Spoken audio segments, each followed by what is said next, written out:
You ever feel a little hungry before bed? Maybe skip dinner, fridge is empty, and you're half convinced a spoonful of peanut butter will carry you to morning. Cute.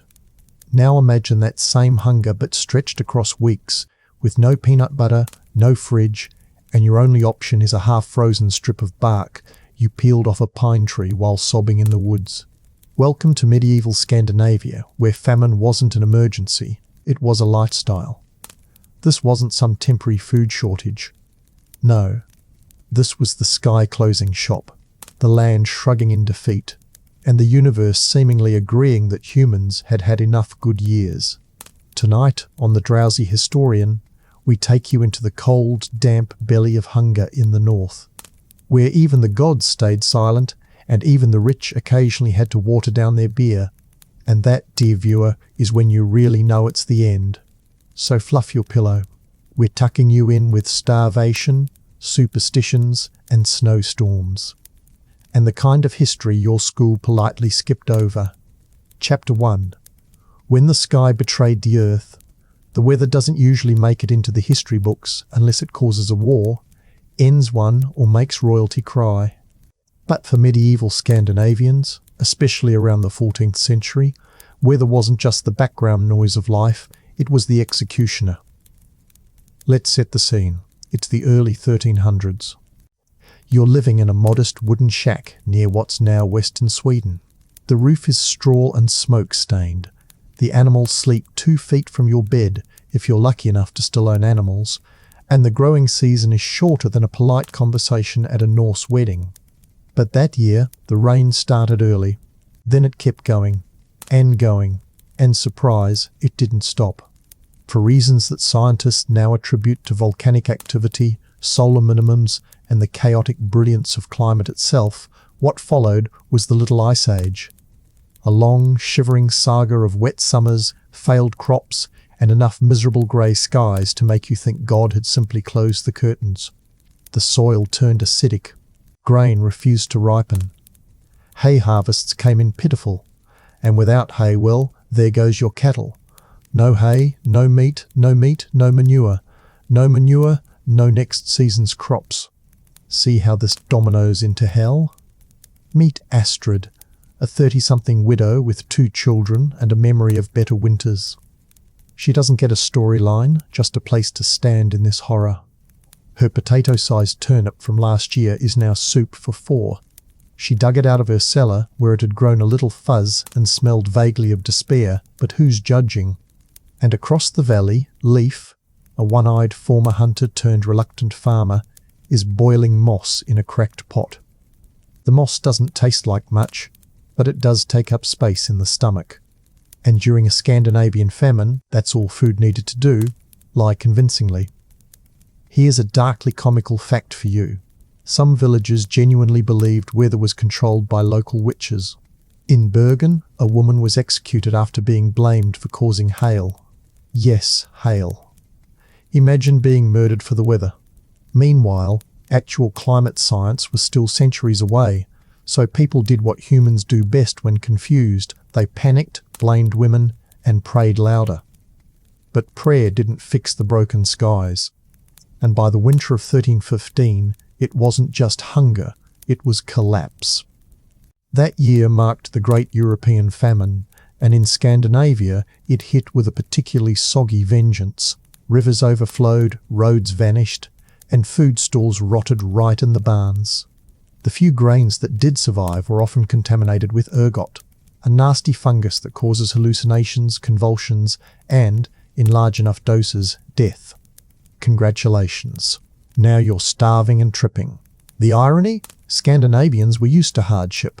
This was a land where people regularly skied across snowdrifts to trade salt and sealskins, where saunas doubled as birth chambers and burial prep rooms. These were not soft people. But hunger?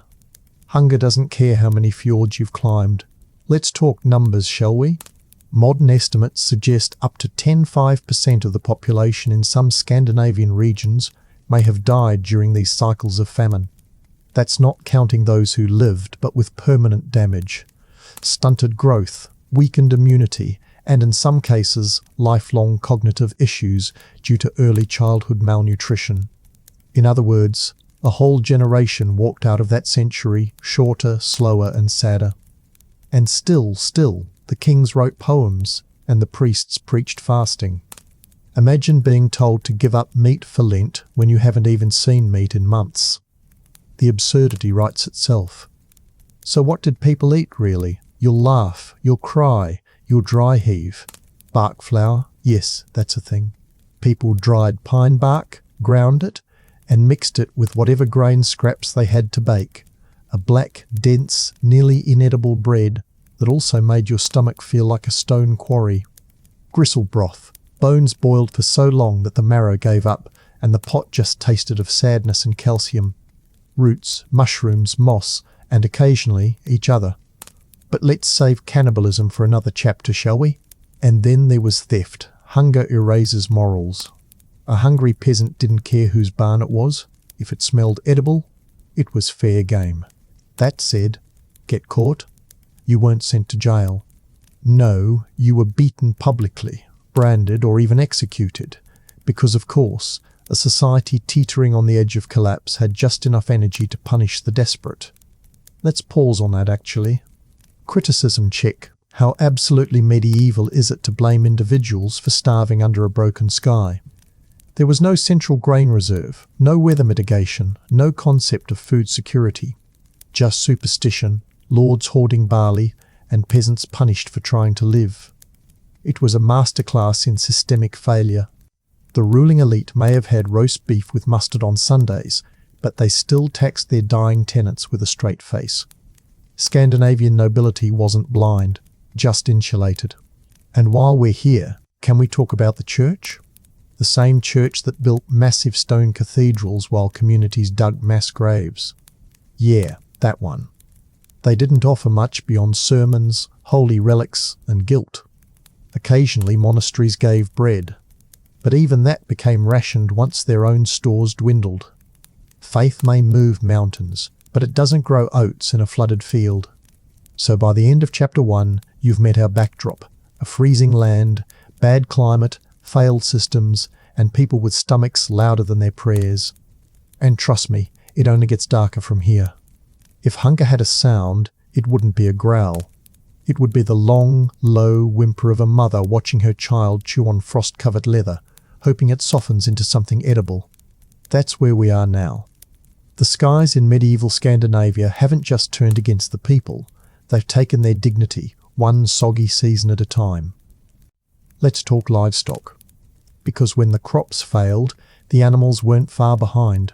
See, a medieval Scandinavian farm without grain is basically a slow-motion funeral for everything that eats. Cows, goats, pigs, chickens, even the hardy Scandinavian sheep. No hay in summer meant no milk in winter, and no milk meant the only white gold left was snow, which, spoiler, has zero nutritional value and tastes like dirt once you've tried to survive on it for a week. So what did the peasants do? They tried to stretch everything: grain stores, pickled fish, dried berries. Then, when desperation tightened its grip, they turned to their animals, not as companions or resources, but as calories. Cattle were slaughtered early, not for celebration, but to avoid watching them starve slowly through the frost. Chickens disappeared one by one. Even family dogs weren't off the table, quite literally. And you might be thinking, surely they had some kind of emergency planning? Some medieval Norwegian FEMA? Absolutely not. Emergency planning in the 1300s meant burying a sack of barley in the floorboards and hoping the rats didn't find it before you did. It meant hanging dried fish from the rafters and praying mold didn't take it first. There were no safety nets, only safety rumours. Meanwhile, let's check back in with Leif, our one-eyed peasant farmer. Last time he was boiling moss.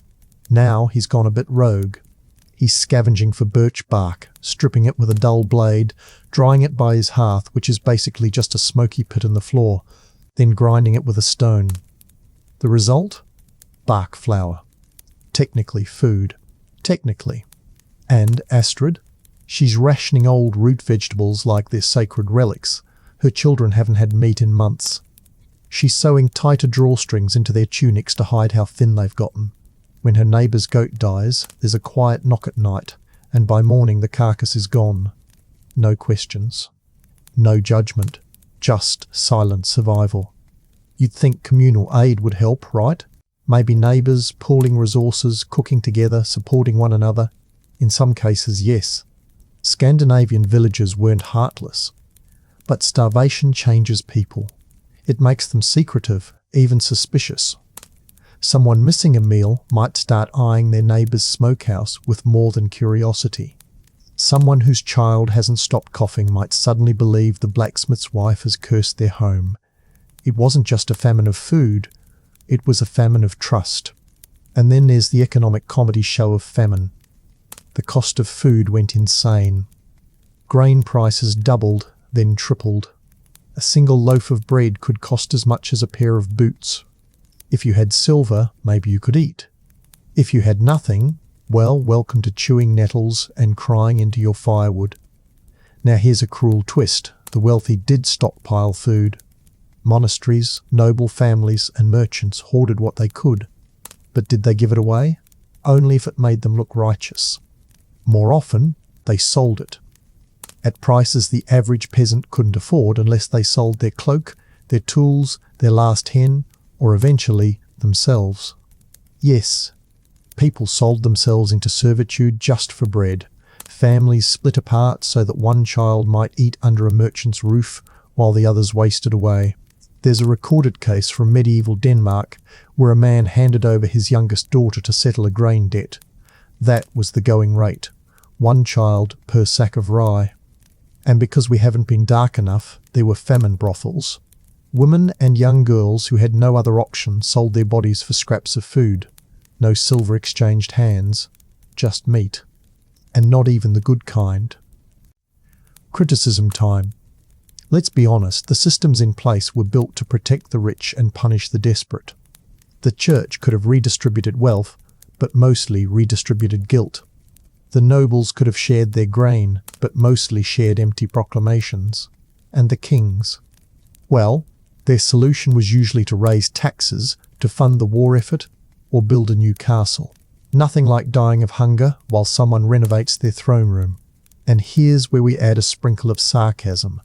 Imagine surviving a Scandinavian winter, watching your neighbours die, your animals vanish, and your child eat boiled pine needles, only to hear a priest tell you that your suffering brings you closer to God. Closer? At that point, most people probably felt like they were sitting in his waiting room. Of course, not all was grim. There were moments, brief ones, where communities banded together, shared what they had, and preserved life. But those stories are rare because famine doesn't make heroes. It makes survivors. And survival, in this world, looked more like hiding, hoarding, and hoping no one knocked on your door at night. By the time the rains paused and the frost loosened its grip, thousands were gone. The land was empty in places it had once thrived. Villages were abandoned, whole families erased, and the ones who lived, they were never the same again. So, if you ever find yourself annoyed at bland leftovers or complain that your grocery delivery was late, congratulations. You're living the dream Astrid and Leaf never even knew was possible. Chapter 2. Death in the Grain Barn. Grain. It's the boring beige miracle behind every medieval meal. Bread, porridge, ale. If it was edible, chances are it began as grain. In a land like medieval Scandinavia, where snow covered the earth half the year and fresh produce was something you'd only hear about in royal gossip, grain wasn't just food. It was currency, religion, and lifeline rolled into one itchy burlap sack. Which makes it all the more tragic, hilarious, and grotesque that grain was also what killed so many during the famines. Let's start with a scene. A peasant family gathers around a pot of soup, thin, grey, and vaguely glue-like. It's made from rye flour scraped from the bottom of a barrel stored in a damp barn. The meal is quiet, reverent. Children slurp slowly. But what they don't realise is that what they're eating isn't just grain. It's laced with a parasitic fungus known as ergot, a villain that makes mould look like a bedtime story. Ergot, for those of you not regularly brushing up on medieval mycotoxins, is a fungal infection that grows on rye in cold, wet conditions. You know, like the exact weather Scandinavia was drowning in during the Little Ice Age. When consumed, even in small amounts, it caused convulsions, hallucinations, gangrene, and sometimes even death. It was known as holy fire in parts of Europe because the pain it caused felt like you were being burned from the inside. And in many cases, the afflicted didn't just writhe in agony, they danced. Arms flailing, eyes rolling back, frothing at the mouth in a seizure that some mistook for demonic possession. Which, of course, made everything better. Here's the kicker. Ergot bread didn't always kill.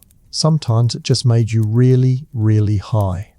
Imagine being half-starved, eating mouldy bread, and then seeing your dead grandmother in the corner of your cottage waving a turnip at you. For some, it became religious. For others, terrifying. And, for a very unlucky few, permanent. Chronic exposure to ergot caused fingers and toes to blacken and fall off. A toe in your soup was no longer just a joke. It might have been reality. Back to our familiar face, Leaf, our moss soup-loving one-eyed farmer. This week he's eating what looks like bread but feels like punishment. His neighbour shared a loaf they salvaged from last year's emergency storage, baked during a rainstorm, forgotten in a damp cellar, and now covered in the kind of fuzzy bloom that usually signals, "Throw me out."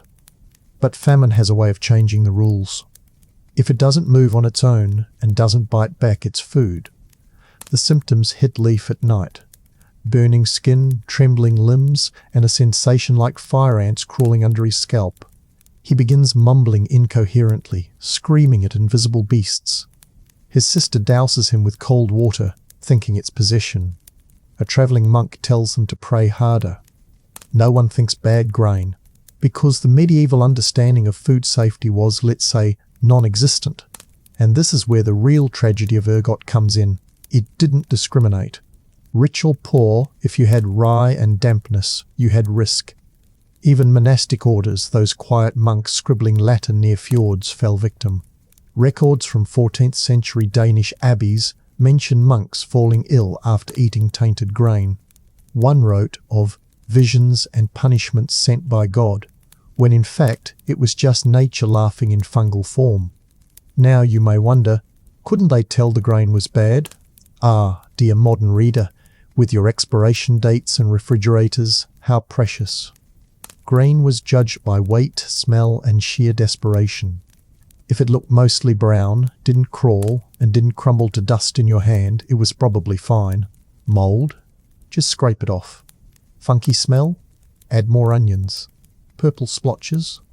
Close your eyes and pray to Saint Olaf. But this isn't just about food poisoning. This is about how something so vital became weaponized by nature. When your survival depends on a single crop, and that crop turns into psychedelic poison, what are you left with? Not much. And medieval Scandinavians didn't have alternatives. Rice didn't grow there. Wheat was rare and expensive. Barley was easier, sure, but rye was the mainstay. It grew fast, handled cold well, and yielded enough to feed whole families when it wasn't killing them.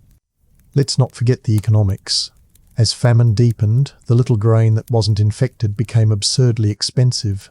Markets turned to chaos. Grain merchants gouged prices so high that riots broke out in towns like Uppsala and Bergen.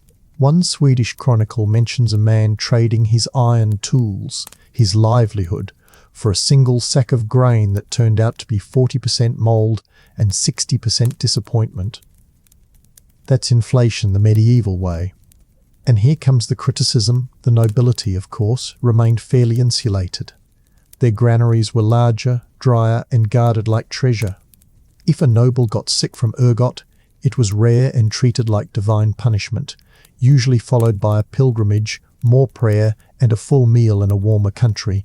Meanwhile, peasants were literally gnawing on tainted crusts, watching their families twitch in fever dreams. So why wasn't this fixed? Simple. There was no central health authority, no Ministry of Mould, no Grain Inspection Bureau. If someone fell sick, it was either God's wrath or their own sin. No fungus required. The church occasionally suggested purifying grain with holy water. Spoiler, it didn't work. But hey, it gave everyone something to do before the vomiting started. And this brings us back to the barn. The grain barn, once a symbol of plenty, had become a tomb. Rats feasted, mould spread like gossip, and hope dwindled like daylight in December. Parents wept over loaves they knew would sicken their children. But hunger makes you roll the dice. And in medieval Scandinavia, the dice were almost always rigged. So next time you bite into a bagel that's a little too chewy, just remember, at least it isn't turning your hands black or making you see Viking ghosts in the pantry. There's a certain irony in watching a society starve to death surrounded by food. That's what medieval Scandinavia became during the peak of the grain crisis. Not a land without calories, but a land drowning in poison disguised as sustenance. Barns weren't empty, they were full of betrayal. Every sack of rye became a gamble. Every bite was a bet against nature, rot, and the unrelenting dampness that had turned Scandinavia into a mole's playground. By now, you'd think they would have caught on, that the twitching, fevered hallucinations following every bread meal weren't divine punishment, but something more, edible. But let's be fair, even today, half the world thinks a ginger shot can fix chronic illness. So imagine trying to solve neurotoxic grain madness without microscopes, science, or a functioning education system. Instead of investigation, people turned to ritual. That's how medieval logic worked. Can't explain it? Bless it, or burn it. Communal ovens. The backbone of peasant food production became strange theatres of superstition. Before baking, women would whisper prayers into the dough. Some placed tiny wooden crosses in the grain bags. Others sprinkled holy water across the oven stones before stoking the fire, convinced that God might steam the demons out of their dinner. Spoiler, he didn't. The village of Haiti in Sweden had a peculiar tradition. If multiple people got sick from a shared batch of bread, they assumed a mould spirit had entered the grain. A local child would be chosen, blindfolded, and made to spit 3 times on the barn threshold to cast the sickness out.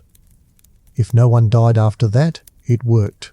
If someone did, well, the child must have done it wrong. Let's not forget the travelling healers. Scandinavia had its fair share of forest herbalists, bone setters, and, let's be honest, scam artists.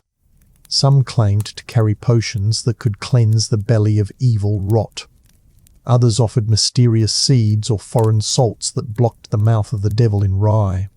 It's hard to say which was more dangerous, the fungus or the snake oil meant to cure it. And of course, in every town, there was that one elder who claimed none of this happened back in their day. They'd ramble about how bread used to be brown and honest, how moss never hurt nobody, and how all these fits and twitching are just weak bloodlines. Every era has its boomers, but what really worsened the crisis was silence.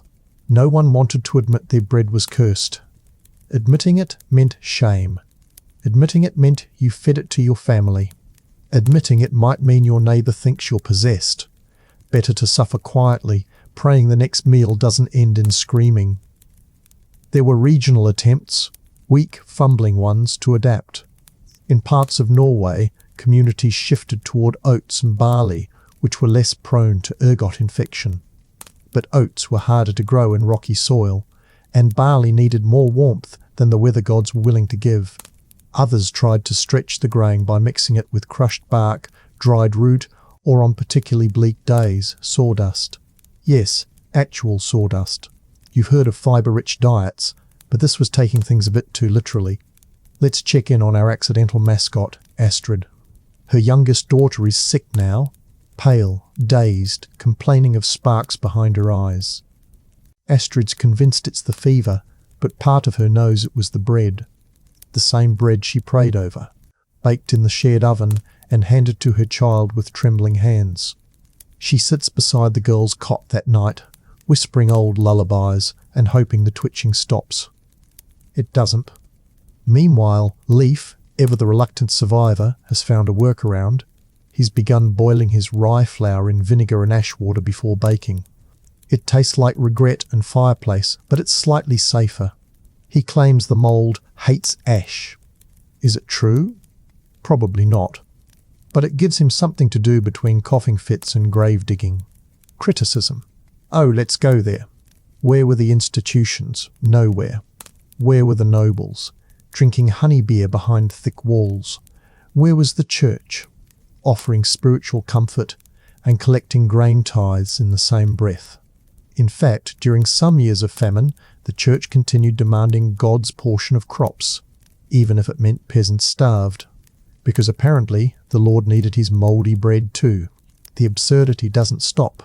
In Denmark, one local priest reportedly claimed that ergot poisoning was a test of divine obedience, and that those who twitched and convulsed were shaking off their sins. He then went on to request a new wool robe from the village, because nothing says divine obedience like fleecing the faithful. And here's a fun, if horrifying fact, some communities used the sick as scapegoats. When several villagers died after a shared meal, someone had to be blamed. And guess who it was? The poor widow, the odd herbalist, the kid with the lazy eye. Trials were held, punishments were dealt. Sometimes it ended with exile, sometimes fire. Because if your bread is killing people, the obvious solution is to kill someone else, right? Let's not romanticize this. Yes, these were resilient people. Yes, they sang songs, kept going, and buried their dead with more dignity than most modern bureaucracies can manage. But resilience doesn't excuse neglect. And this entire era was one long sigh of systemic neglect.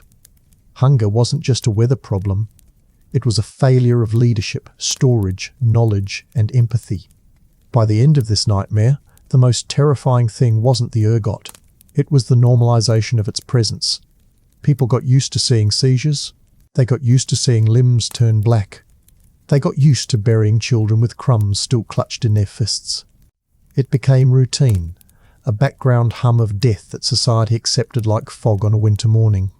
So the next time you toss mouldy bread into the trash without a second thought, maybe pause. Somewhere in your DNA, someone once whispered a prayer over that mould, fed it to their child, and hoped the night would pass quietly.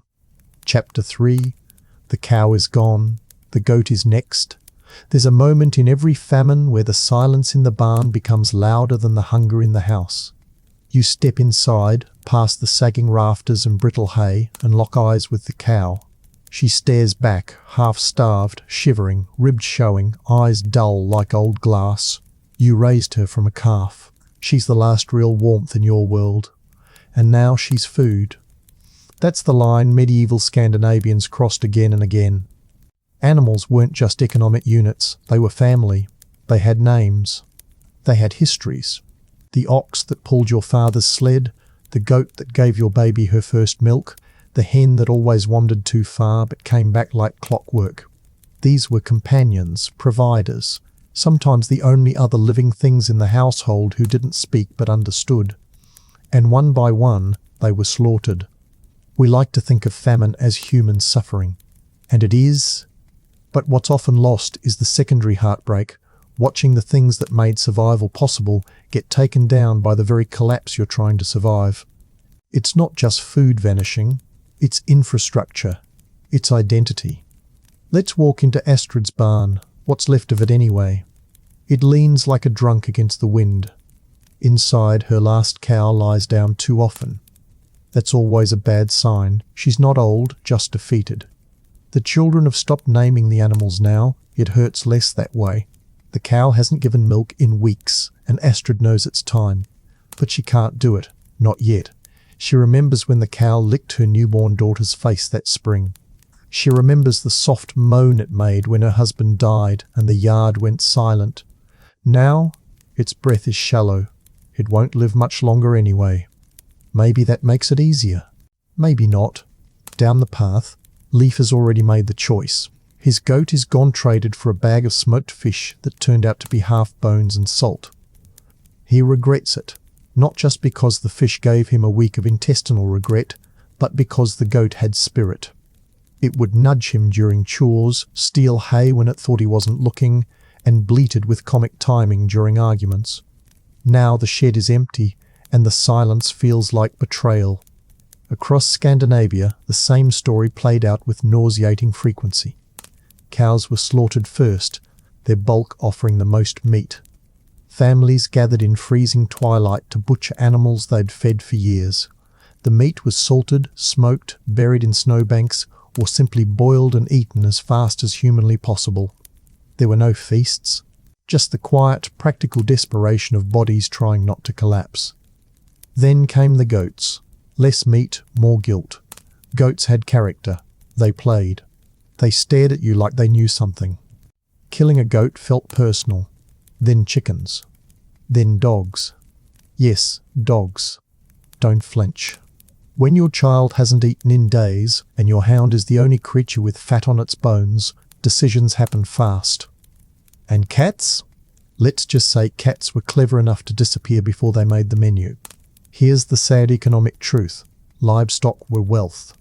In pre-industrial Scandinavia, a family's animals were its bank account, insurance policy, and grocery store rolled into one. To slaughter them was to cannibalize your own future. No cow meant no milk, no manure, no carbs. No goat meant no cheese, no barter value.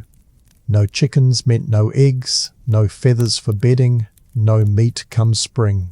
So, when people began killing their animals, it wasn't just hunger, it was surrender.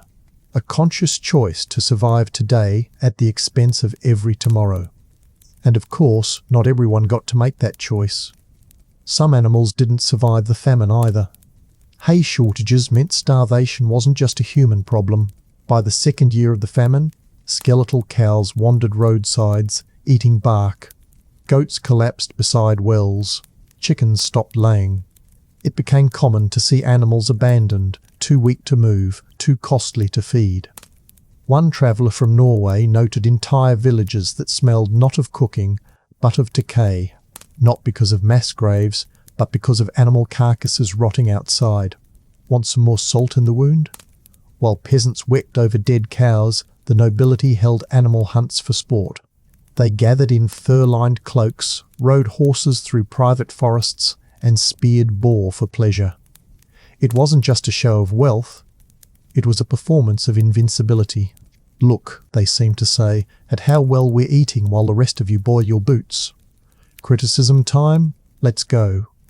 The system never cared if you had to eat your savings. Lords continued demanding livestock taxes, even as barns emptied. The church insisted on tithes in meat. In Denmark, one local tax record shows a peasant family fined after the father died from starvation, and the surviving son refused to surrender the family's last pig. You read that right, punished for holding on to the last animal standing. That pig was probably the only thing between them and total collapse, but hey, the Lord needed bacon. And what about help? Charity? Minimal. Monasteries occasionally offered salted fish or grain in exchange for labour or piety, but animals? Never. They knew the value. They weren't handing out goats like soup. Even religious orders, with all their vows of poverty, clutched their barns like they were sacred relics. Maybe they were. There were some innovations, though bleak ones. In Iceland, people began breeding smaller sheep, less food to feed, quicker to grow, easier to kill. In Sweden, villagers resorted to drying out animal hides and boiling them into jelly. Yes, leather soup. It was a thing. In fact, it was the thing, if your pantry was down to bones and prayer. Back in Astrid's world, the decision is made for her. One morning, the cow doesn't rise. It's not dead yet, but close. Her son fetches the axe without asking. They don't speak during the butchering. There's no ceremony, just grim routine. Meat is portioned. Bones are boiled. The hide is saved. It smells. Everything smells. But they eat. That night, the girl who once slept curled against the cow's warmth now lies in the same bed, chewing a strip of its dried meat. She doesn't cry. Neither does Astrid. They've forgotten how. By the time the barns were empty, the people were changed, not just thinner different, the kind of different that never quite washes off, no matter how many years pass or how many harvests finally go right. Because once you've looked an animal in the eyes, one you raised, one that once nuzzled your palm or carried your children on its back, and decided that today it dies so your family might live, something inside you closes. You stop calling the barn home. You stop naming animals. You stop hoping winter will end early. Because now winter is inside you. This was the quiet devastation of the medieval Scandinavian famine, not the shrieking deaths or mass graves, but the soft disintegration of rural identity. These were people who had always measured wealth, not in coins, but in hooves. A good cow was a dowry, a goat was insurance, a piglet was a plan. And suddenly, they were meat. They were memories.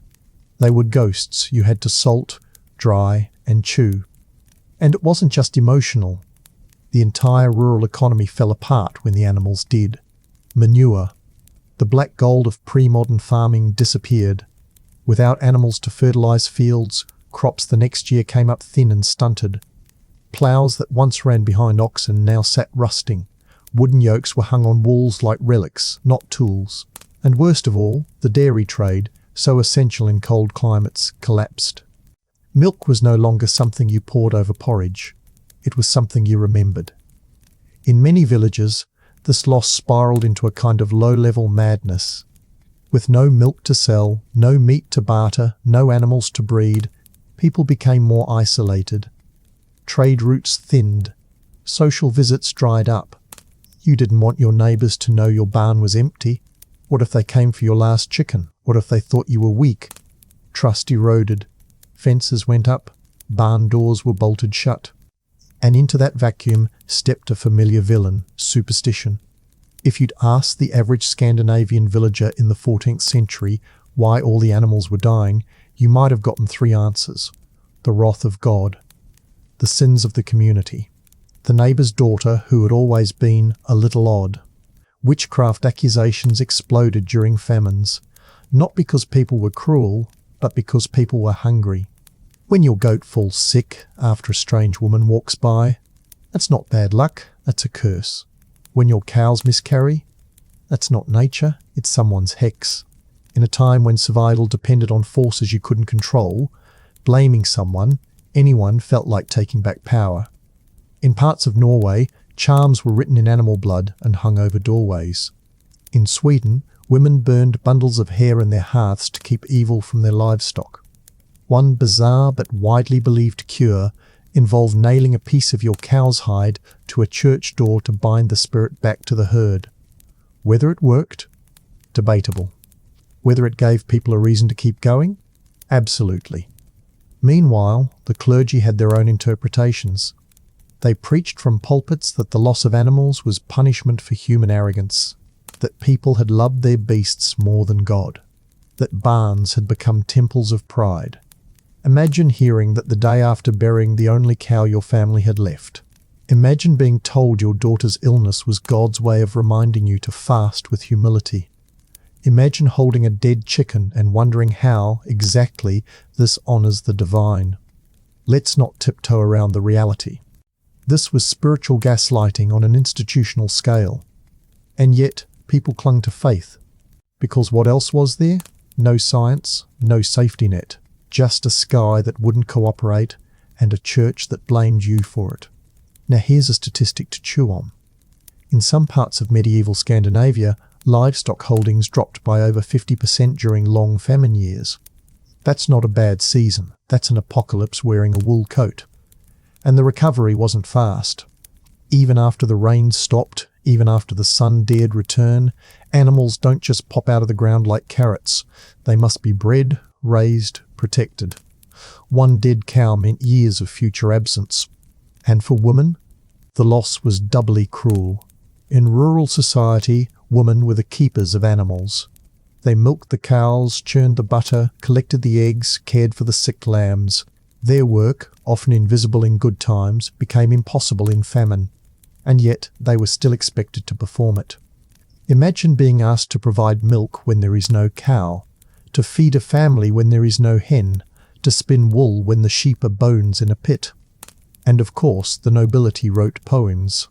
Always with the poems. One surviving stanza from a Danish landowner laments the loss of his red ox, whose bellow was finer than a horn. Meanwhile, His tenants were quietly roasting goat bones in the woods behind his estate, hoping the fat would drip onto their coals.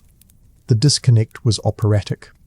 Let's circle back to Leaf and his peculiar sense of pragmatism. He's repurposed his goat's old shelter into a woodpile. He claims the firewood stays drier there, but really, it's to avoid walking past the empty stall. He doesn't talk about the goat anymore. He doesn't say her name. But he still flinches when he hears a bleat in the distance.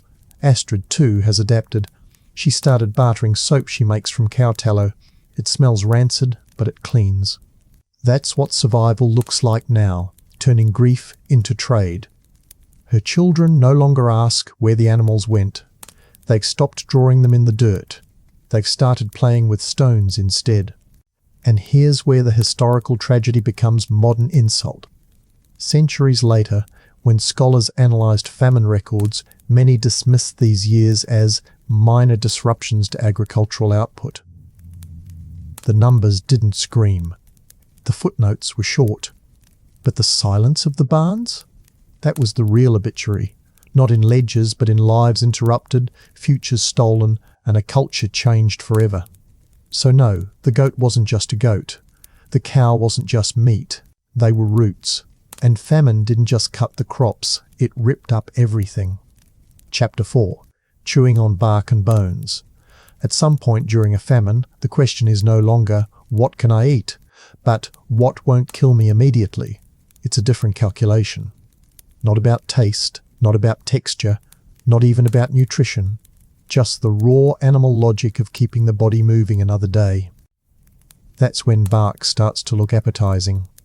That's when you stare at an old shoe and wonder if you can boil it into something vaguely chewable. That's when the line between food and not food begins to blur and never quite sharpens again. In famine-stricken medieval Scandinavia, that line was obliterated. Let's start with the bark. Pine, birch, elm, whatever tree grew nearby was suddenly on the menu. The inner layer, called cambium, was stripped with knives or sharp stones, dried near the fire, then ground into a greyish, fibrous powder that could be mixed with what little grain might be left. The result? Bark bread. It was tough, bitter, and about as digestible as gravel.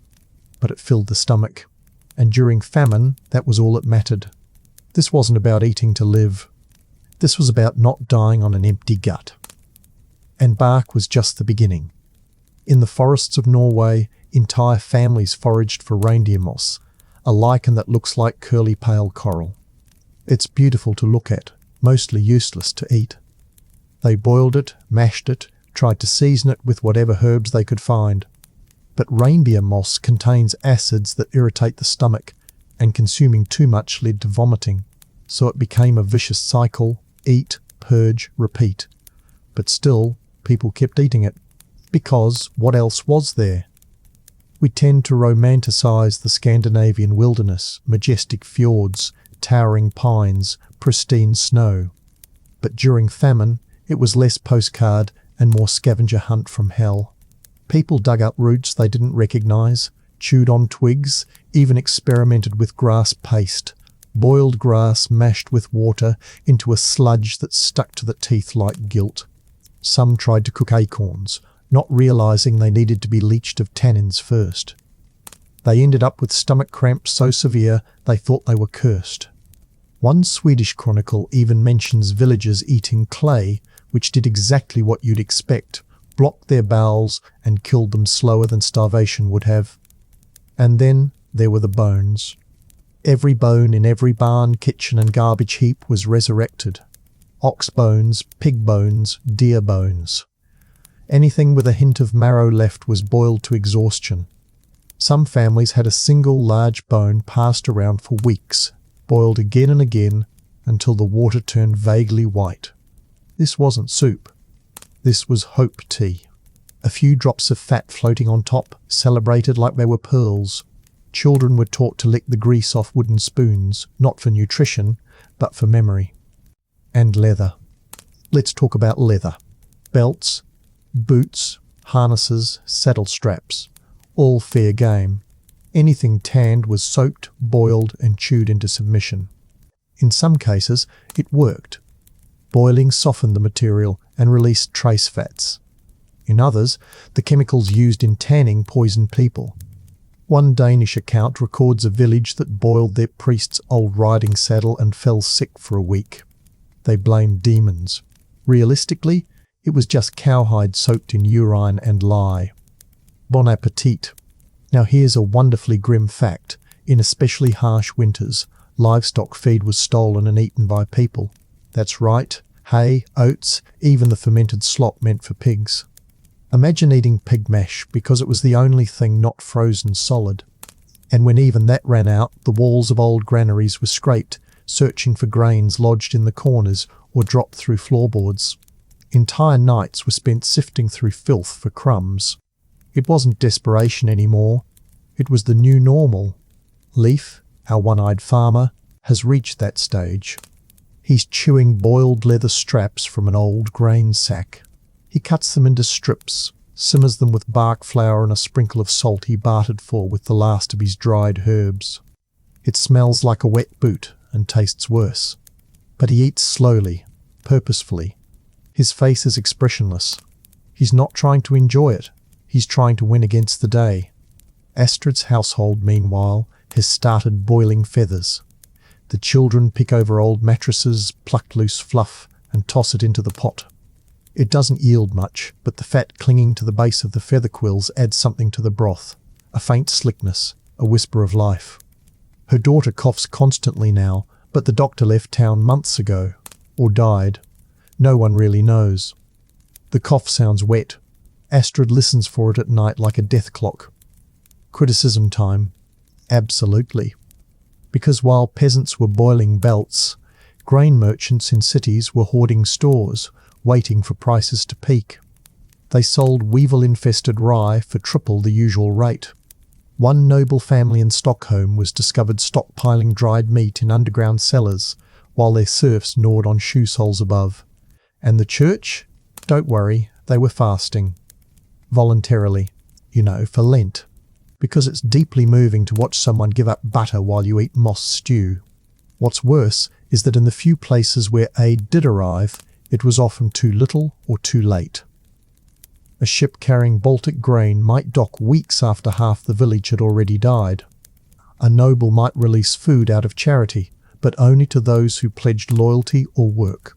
Starvation wasn't just a death sentence, it was a contract. Sign here, give everything, and maybe you'll get to chew on bark another week. Still, the people endured. They adapted.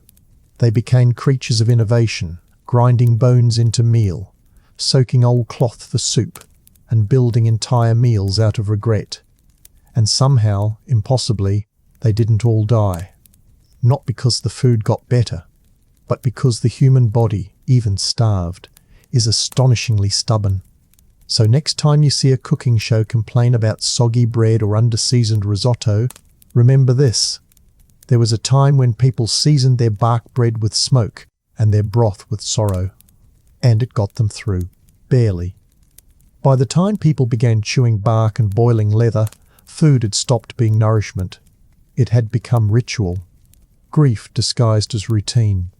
A wooden spoon stirred the pot, not because there was hope of flavour, but because stirring made the smell change slightly, and sometimes that was enough to fool the brain into believing something better might come out of it. But nothing better came. Not from the forest, not from the barns, and certainly not from the people in charge. Let's talk about remedies. Not the useful kind, mind you, the imagined, whispered ones. Medieval Scandinavian villagers clung to them like driftwood in a sea of rot. For every failed harvest, there was a new charm. A mother might place a carved piece of antler under the cooking pot to draw hunger from the broth. Fathers tied twigs above doorways with knots facing inward to confuse wandering spirits of famine. If a meal gave your child cramps, it wasn't the toxic acorns or unripe berries. It was a witch's hex, or a hungry ghost that followed you home from the woods. In the absence of real help, superstition filled the pantry. In some towns, eating became a communal performance of resilience. People gathered for hunger meals, shared feasts made of whatever was available, no matter how horrific. Tree bark and boiled moss became centerpieces. Guests brought offerings, half-rotten turnips, bone broth, the occasional strip of dried hoof. Everyone ate a little. Everyone lied about being full. These gatherings weren't about food. They were about solidarity and shared misery. But they also served another, darker purpose, to see who had what. If a neighbour arrived with even a small piece of dried meat or a handful of oats, eyes would linger. Who still had animals? Who was hiding stores? Who looked too well fed? These meals became exercises in silent suspicion, and more than one ended with theft, or worse. Take the case of the Nilsson family in Västergötland. Historical fragments tell us they brought a large pot of soup to a hunger meal that smelled faintly of ham. No one had tasted ham in months. That night, a group of villagers raided their home and found nothing. But the rumours persisted. Days later, their barn burned to the ground. Accidents happened during famine, but trust me, very few were accidental. And speaking of trust, it's worth noting that children became both sacred and expendable during these years. Sacred in the sense that keeping them alive became the entire family's mission. Expendable in the sense that if food had to be stolen, or worse, sent away to work for scraps, it was the youngest who went. One Danish mother is recorded as having sent her 5-year-old son into a forest to find anything green. He returned with a mouth full of poisonous yew leaves. He died before sundown. She buried him behind their cottage and was found 2 days later chewing the same leaves. Whether it was grief or hunger that did it, no one recorded. Let's pause here for a reality check. This isn't ancient history. These weren't primitive people lost in the fog of myth. This was just a few hundred years ago. Your great something could have survived this exact nightmare, the folklore that lives in modern Scandinavia today.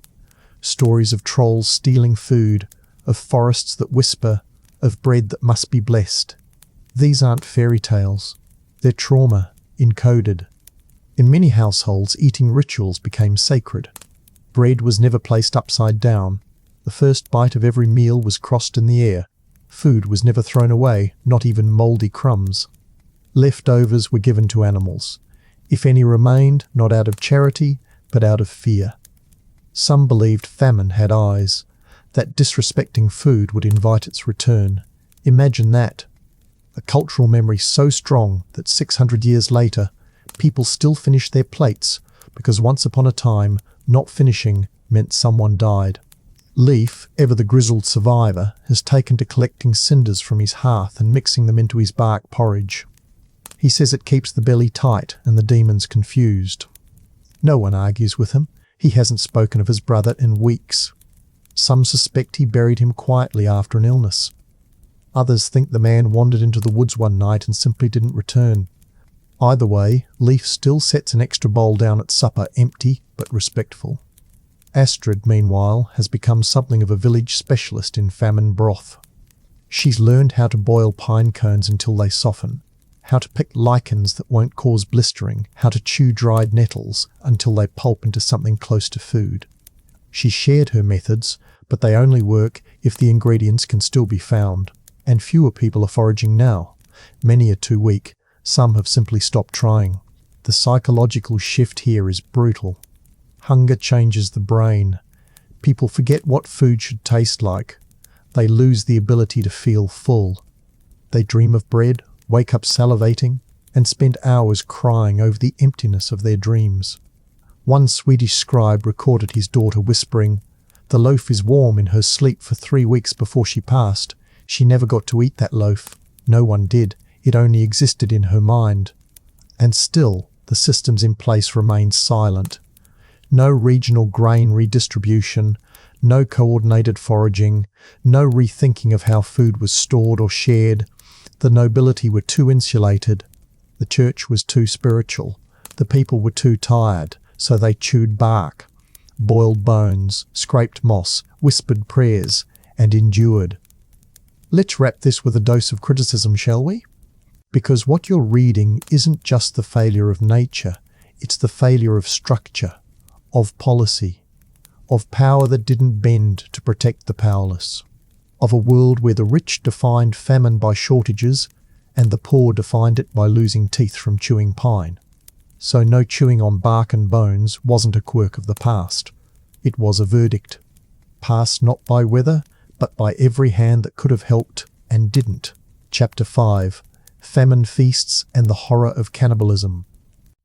There comes a moment in every famine, deep enough, long enough, cruel enough, where the line between human and animal starts to dissolve. It's not dramatic. It doesn't happen with screaming or blood. It happens quietly, in a dark corner, in whispers, in the hollow stare of someone who is moved beyond hunger and now sees other people as anatomy. In medieval Scandinavia, that moment came. It came silently. It came shamefully. And it left behind stories people didn't tell unless the fire was low and no one else was listening. Yes, cannibalism happened. Let's be clear. It wasn't common. It wasn't celebrated. No one passed around recipes. There were no group feasts or banners flying. It was the last decision, made only after every other option. Bark, bones, boiled leather, spoiled grain had been tried and failed. But when famine becomes chronic, when winter won't end, when the ground refuses to yield anything but frost and silence, even the worst possibilities become choices. The records are scarce, of course, because who writes this down? Who raises their hand at the village meeting and says, "Yes, it was me, I did it, I boiled my neighbour." But between the official chronicles and the whispered folk songs, between the court records that pretend not to judge and the church decrees that pretend not to notice, the truth leaks out. Let's start with a case from Sweden, circa 3019.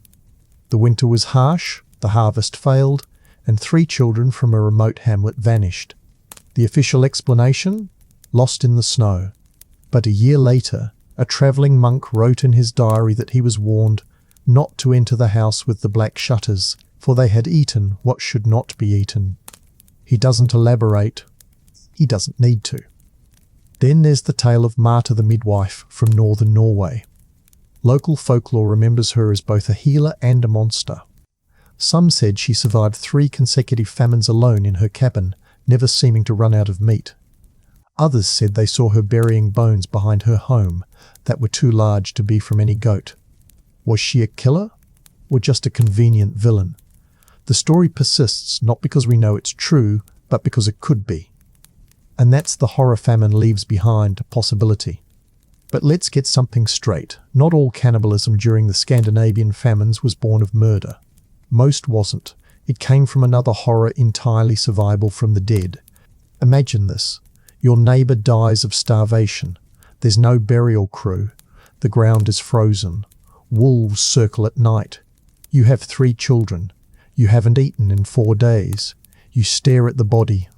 You don't want to, you cry, you vomit, you pray. But the next morning you take the knife. It wasn't savage, it was surgical, precise, quiet. The thighs usually. Sometimes the upper arms. Never the face. The bones were often buried quickly, not out of respect, but to hide the evidence. People feared God, but they feared their neighbours more. And the taste? Don't ask. The few descriptions that survived are vague, distant, clinical. One Danish woman, arrested in 1322 for unholy butchery, said only this: "It was like pork, but thinner." That line is preserved in the court records, scratched in ink by a scribe who probably gagged while writing it. The church, of course, condemned it. Cannibalism was one of the few sins they considered beyond forgiveness. Murder could be pardoned. Theft, adultery, even heresy. There were prayers, pilgrimages, penances. But eating another person? That was damnation. Eternal, non-negotiable. Which brings us to the most heartbreaking twist of all. Many who resorted to cannibalism believed they were already going to hell. So why stop? Once you've crossed the line, why pretend to be righteous? That's the logic Leif began to fear. He never spoke of it, not directly. But his eyes changed. He stopped speaking during meals. He kept the fire low, even when they had wood. He began walking the woods alone, often at night. One evening he came back with meat, smoked, salted, strange. He said it was fox. No one asked questions.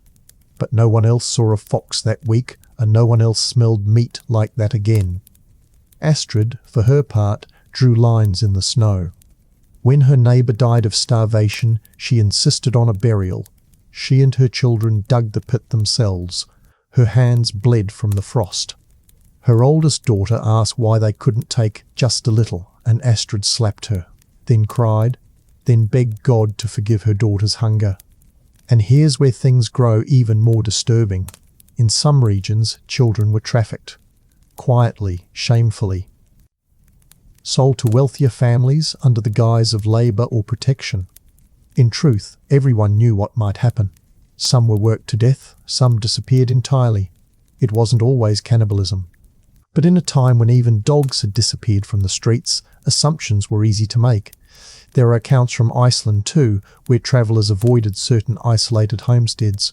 They were known as empty hearths, not because they had no fire, but because people who entered never returned. Was it murder, desperation, or just urban legend carried across the sea in terrified whispers? We'll never know. That's the curse of famine-era cannibalism. It doesn't confess, it echoes. Criticism? Where do we even begin? If people are eating the dead, something has broken far beyond weather. That's not nature failing, that's civilization collapsing. The systems meant to prevent this. The grain stores, the trade routes, the protective lords, the holy orders all failed. Completely. Utterly. And still, the powerful issued fines, issued sermons, built churches.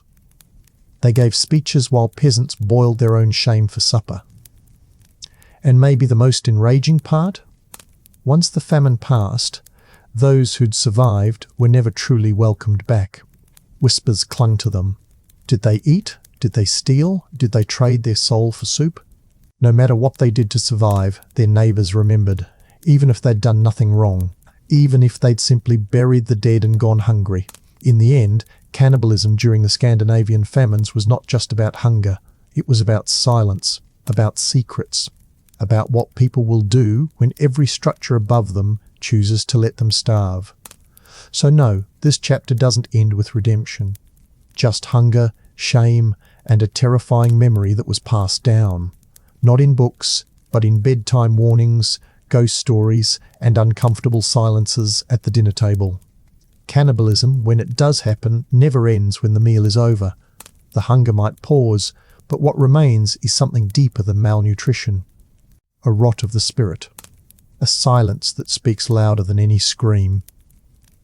In medieval Scandinavia, long after the last desperate act was done and the snow thawed, what lingered wasn't the taste, it was the memory. And the way people behaved afterward made sure those memories never healed. Let's begin where few want to, the law. You'd think cannibalism during a famine born of desperation, grief and collapse would be treated with nuance. But this was medieval Europe, and nuance was generally strangled at birth. Scandinavian law codes from the 14th century rarely mentioned cannibalism directly. It was too taboo, too horrific to put into ink. But, in a few cases where people were caught or accused, the punishment was absolute, death. One Swedish record from 1324 describes a man executed by hanging for the desecration of his kin's body. No trial details, no names, just that cold line. In another case, a woman was stoned outside her village for unknowable sins of flesh. The assumption? She ate someone. Maybe she didn't. But even the accusation was enough. In times of famine, fear eats justice faster than the starving ever could. And the fear wasn't just local. It crept into the church, into royal courts, even into folklore. Monks wrote warnings about the moral decay of hunger. They preached that starvation stripped away God's image and replaced it with that of beasts. When man bites man, wrote a priest from Bergen, the world is no longer God's garden, it is Satan's kennel. He wasn't trying to be poetic. He was trying to explain what he couldn't understand, why the faithful were resorting to something they'd been told was worse than death. Of course, they never blamed the system, the climate, the noble hoarders. The tithes taken even when families had no food. No, the blame always fell on the desperate. On those who broke not just society's rules, but its deepest taboos. Cannibalism wasn't treated as a symptom, It was treated as proof. Proof that some people were sinful, wicked, cursed, and once that label was applied, you never got it off, even if you hadn't done it. Because here's the real nightmare: the suspicion. After the worst famines passed, communities began quietly counting who'd survived and who hadn't. If a household made it through suspiciously well fed, questions were asked. If someone refused to speak of the famine years, whispers followed. Children were told not to play near certain houses. Old women who lived alone were watched. The social fabric didn't just tear during famine, it rewove itself into something colder. Take the village of Stora Rid, for example. Decades after a brutal winter famine, records show two families still refusing to break bread with each other.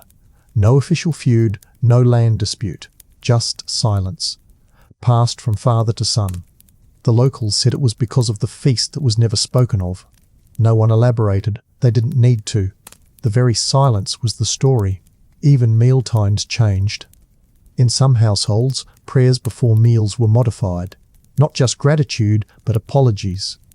"May this be clean, and not from sorrow," one Icelandic blessing began. That's not poetry, that's trauma. Families created rules. Always eat in daylight, never eat alone. Always share with neighbours when possible. Because hoarding was a kind of confession, and secrecy tasted a little too much like guilt. The architecture changed too. Communal ovens fell out of favour in some areas. Too many rumours, too many questions about what was being baked when no one was watching. Smoke from a chimney became cause for curiosity, even suspicion. People started cooking behind closed shutters. Even smells became dangerous. If your stew smelled too rich, it wasn't a compliment. It was a question: what's in that pot?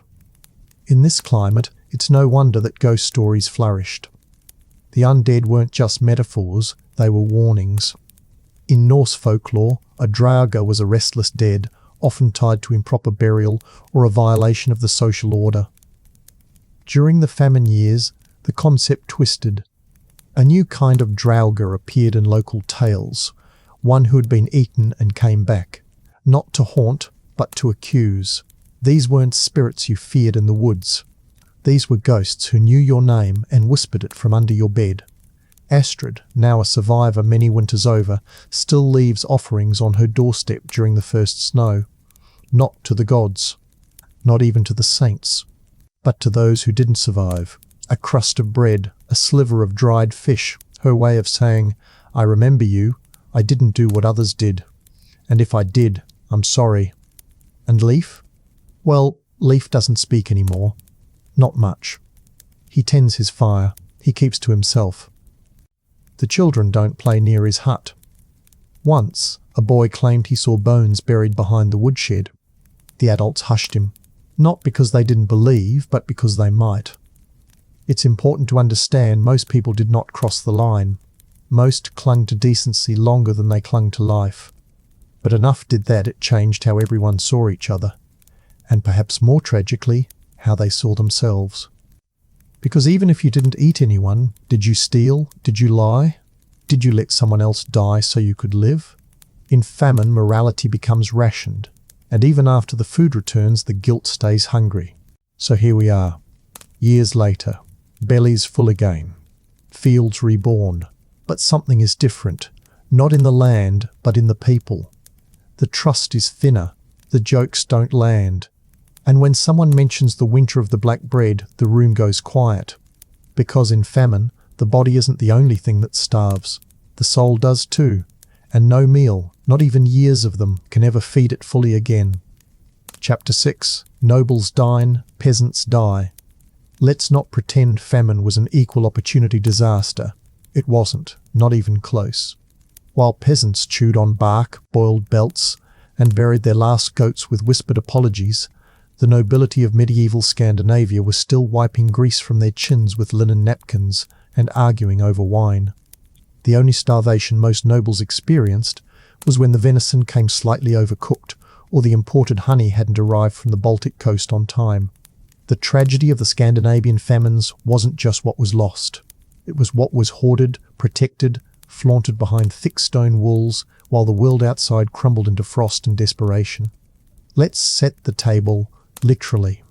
In the 14th century, a typical noble's feast in Denmark or Sweden might include roasted boar, trout in vinegar sauce, almond pastries made with flour imported at ruinous cost, and mead infused with herbs and honey.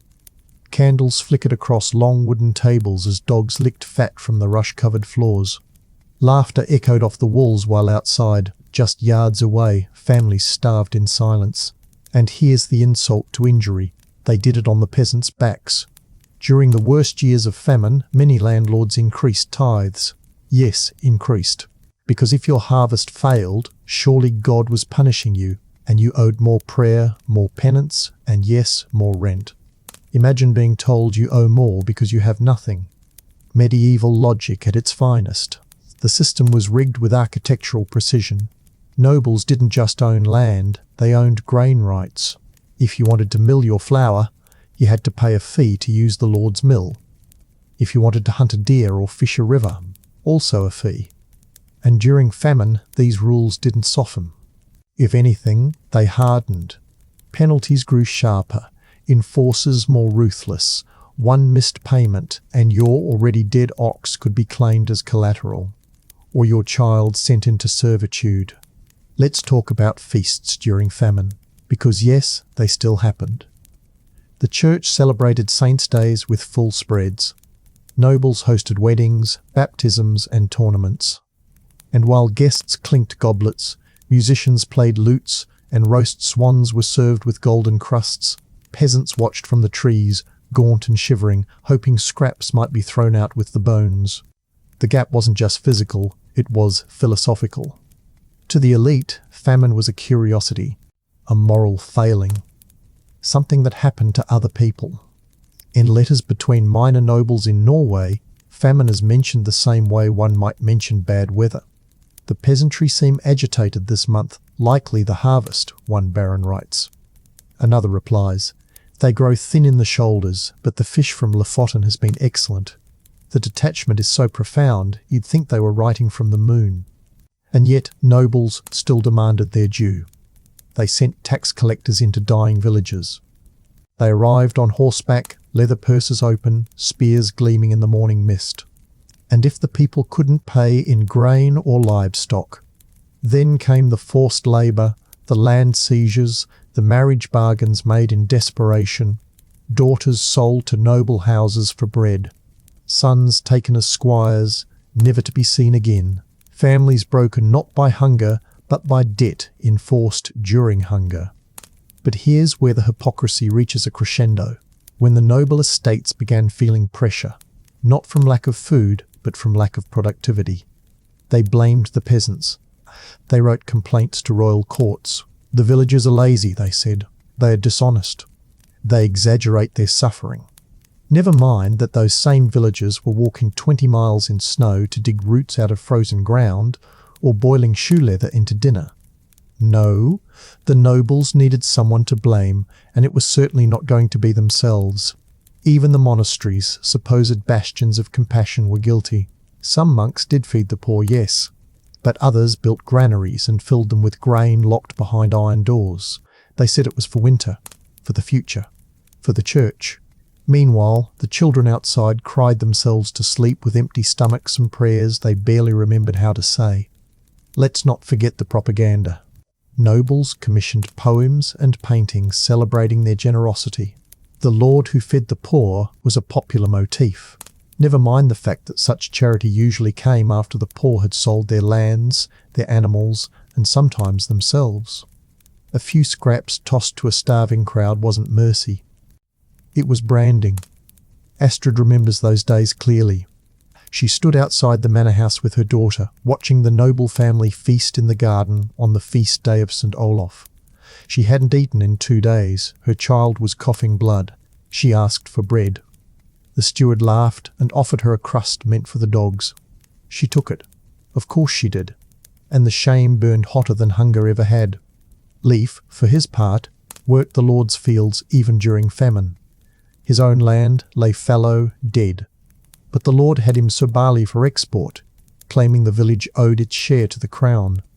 Leif ploughed frozen ground with a borrowed ox, his feet wrapped in rags, while his mother starved in the corner of their hut. She died before spring. He received 2 loaves of bread and a sermon on duty at the funeral. Criticism? Let's not whisper it. The nobles knew. They knew. And they chose feasts over fairness. They watched their people die and offered prayers instead of policies. They enforced systems that bled the poor even after the crops had failed. They turned hunger into an economic opportunity. They preserved their banquets by scraping the marrow out of their tenants' lives. This wasn't ignorance, it was strategy. And the worst part? When the famine passed, when the skies cleared and the land healed, they told the story as if they had saved the realm, as if their restraint, their charity, their wisdom had seen the people through. They built chapels in thanks. They painted murals of saints holding loaves. But no saint held bark bread. No mural showed a peasant boiling bones. The narrative, like the grain, had been carefully stored, guarded, and distributed. So no famine didn't just kill. It revealed. It pulled the veil off a society that had always claimed unity, shared faith, shared burden. And underneath was a truth sharper than hunger. Some died. Most died. And those who lived were never allowed to forget who got seconds. History has a habit of polishing its villains. Time sands off the sharper edges, adds a touch of incense, and suddenly, those who hoarded bread while children starved are remembered not as oppressors, but as patrons of the land, defenders of tradition, or the ever-popular God's appointed stewards. And nowhere is this more apparent than in the way Scandinavian nobility rebranded their role during the famines. Let's be brutally clear, they did not save the starving. They taxed them, they fined them, they punished them. Then, when the hunger began to pass, they wrote the songs, commissioned the records, and paid the monks to make sure that they came out of it smelling like sanctified roast goose.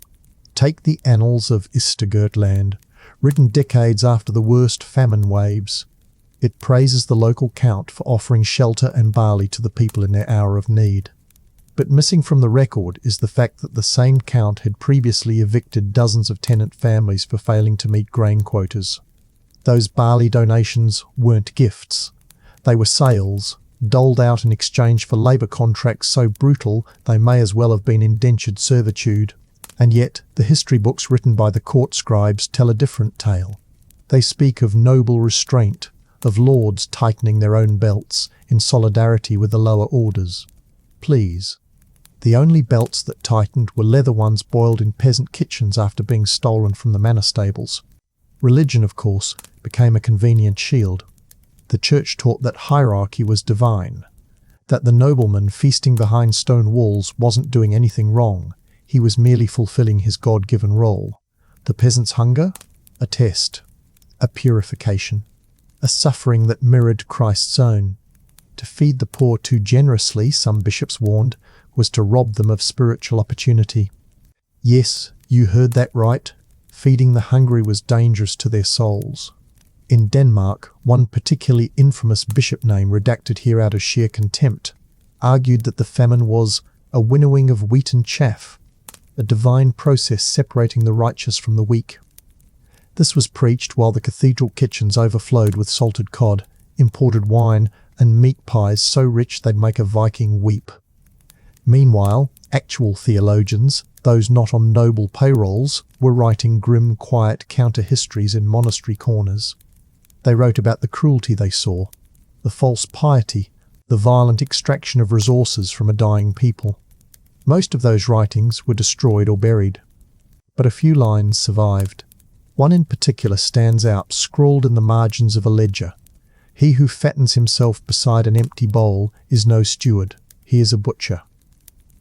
Not exactly choir book material, but you get the point. Now let's talk about legacy laundering. After the famines, noble families didn't just recover, they flourished. Peasants, desperate for food and security, signed away land, freedom, and generational rights in exchange for survival. Lords expanded their holdings. Castles grew taller. Coat of arms gained new flourishes. And every bit of it built on the backs of people who'd been forced to boil tree roots while their overlords debated the correct wine pairing for venison. To clean their consciences, or at least their reputations, many nobles built chapels, commissioned stained glass, or donated to monasteries. These acts, later interpreted as generosity, were often performed with surplus wealth extracted during the very years when their tenants starved. Imagine someone stealing your bread, then building a statue in your honor with the crumbs. And don't think the peasants were fooled. They remembered. They may have smiled at the sermons, knelt at the altar, but in their own oral traditions, the songs, the stories, the curses whispered during winter storms, the truth lived on. One Icelandic folk tale speaks of a rich man who hoarded meat during a blizzard and was later found eaten by wolves with a silver spoon in his throat. A myth, surely. But myths have a way of telling the truth that scrolls dare not. Astrid's community still whispers about the grain vault, a cellar built beneath the local manor where the noble family stored rye and barley in the lean years. It was said to be large enough to feed the village twice over, but it stayed locked, even as children coughed blood and old men dropped dead at plough. The vault was opened only after the famine passed, not to feed the hungry, but to export the grain to wealthier counties. The merchant who oversaw the transaction, he built a mansion. It still stands. Locals avoid it. And Leif, he never returned to the manor fields. Even when work resumed, even when the land greened again, he chose starvation over servitude. He spent his remaining years trapping small game, trading pelts, and mumbling about laughter behind walls. He didn't need to say more. Everyone knew what he meant. Let's pause for a moment of honesty. This wasn't just a failure of empathy. It was a deliberate system. The entire feudal structure depended on maintaining just enough suffering to keep people desperate, but not enough to make them rebel. Famine was inconvenient, sure, but for the powerful it also consolidated control. Desperate people don't riot. They sign contracts, they give up their tools, they hand over their children for work. They say thank you for crusts thrown from towers. And when it was over, when the snow melted and the fields were ploughed again, and the children stopped dying in their sleep, the nobles told the story their way. They held memorial feasts, paid for murals of saints feeding the poor, and commissioned scribes to immortalize their patience during hardship. Not a single scroll mentions the man who boiled his boots for soup, or the woman who dug roots with her bare hands until her fingers bled. But we remember, because famine isn't just a season, it's a scar.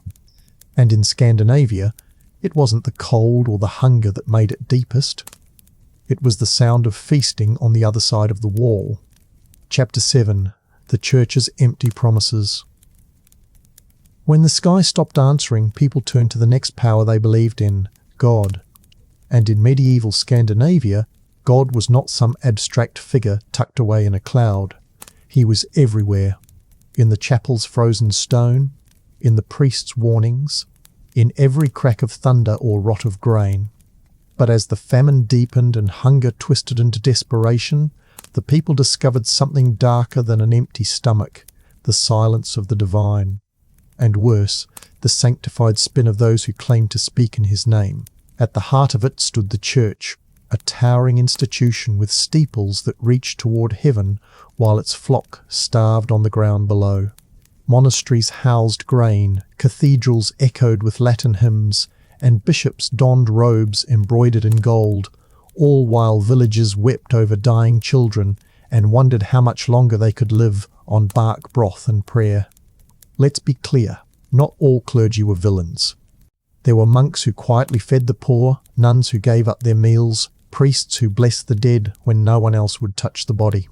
But institutionally, systemically, the church was not a saviour.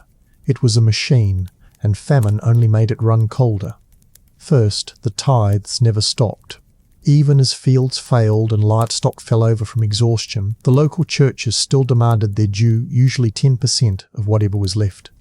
10% of nothing is still nothing, of course, but if you dared to withhold it, you weren't just a debtor, you were a sinner. And sin in the Middle Ages was not just spiritual failure. It was social suicide. Astrid remembers the priest coming around after her cow died, reminding her that though she had no butter, she could still offer time and penance. She had just buried her son. The priest suggested that perhaps the child's death was a test. She nodded. Later, she broke her rosary in half and never wore it again. And the sermons? Oh, the sermons came thick and fast. From every pulpit echoed the same refrain: the famine is your fault. God is punishing the world for its sins: pride, greed, laziness, lust. The crop failure? Divine retribution. The hunger? A holy reminder. The cold? A cleansing fire. And for the average peasant who had already lost everything but their name, this message was salt rubbed into open wounds. The faithful were told to fast while already starving, to give alms while already barefoot, to pray harder while their prayers vanished into grey skies. And if they still died, well, perhaps they died unrepentant. What made it worse was the sheer display of wealth. While villagers lit candles made from rancid tallow, cathedrals gleamed with wax chandeliers. While peasants sold their last goats, bishops rode in litters draped with furs. The hypocrisy was not hidden, it was paraded. And still, the church claimed to be suffering alongside the people. At the monastery of Skara, an abbey that boasted one of the largest grain vaults in western Sweden, it was recorded that the monks shared bread with the poor during the third winter of hunger. What the record does not say is that this bread was often mouldy, handed out only after hours of prayer, and in many cases distributed in exchange for lifelong oaths of servitude. In other words, charity with a contract attached. And for those who dared to question it, heresy. In Norway, a young man named Eric, barely more than a boy, publicly asked why the bishop continued collecting wool tithes when half the village couldn't afford to bury their dead in cloth. Within a week he was gone. Officially, he fell into sin and vanished. Locals whispered that he was tied to a tree and left for the wolves as a warning. No one ever proved it. No one ever tried. But the rot wasn't just outside. Inside, even the devout began to doubt. Faith cracked under famine like ice underfoot. People still went to Mass, but they stopped singing. They still knelt, but with the dead eyes of those who had nothing left to give.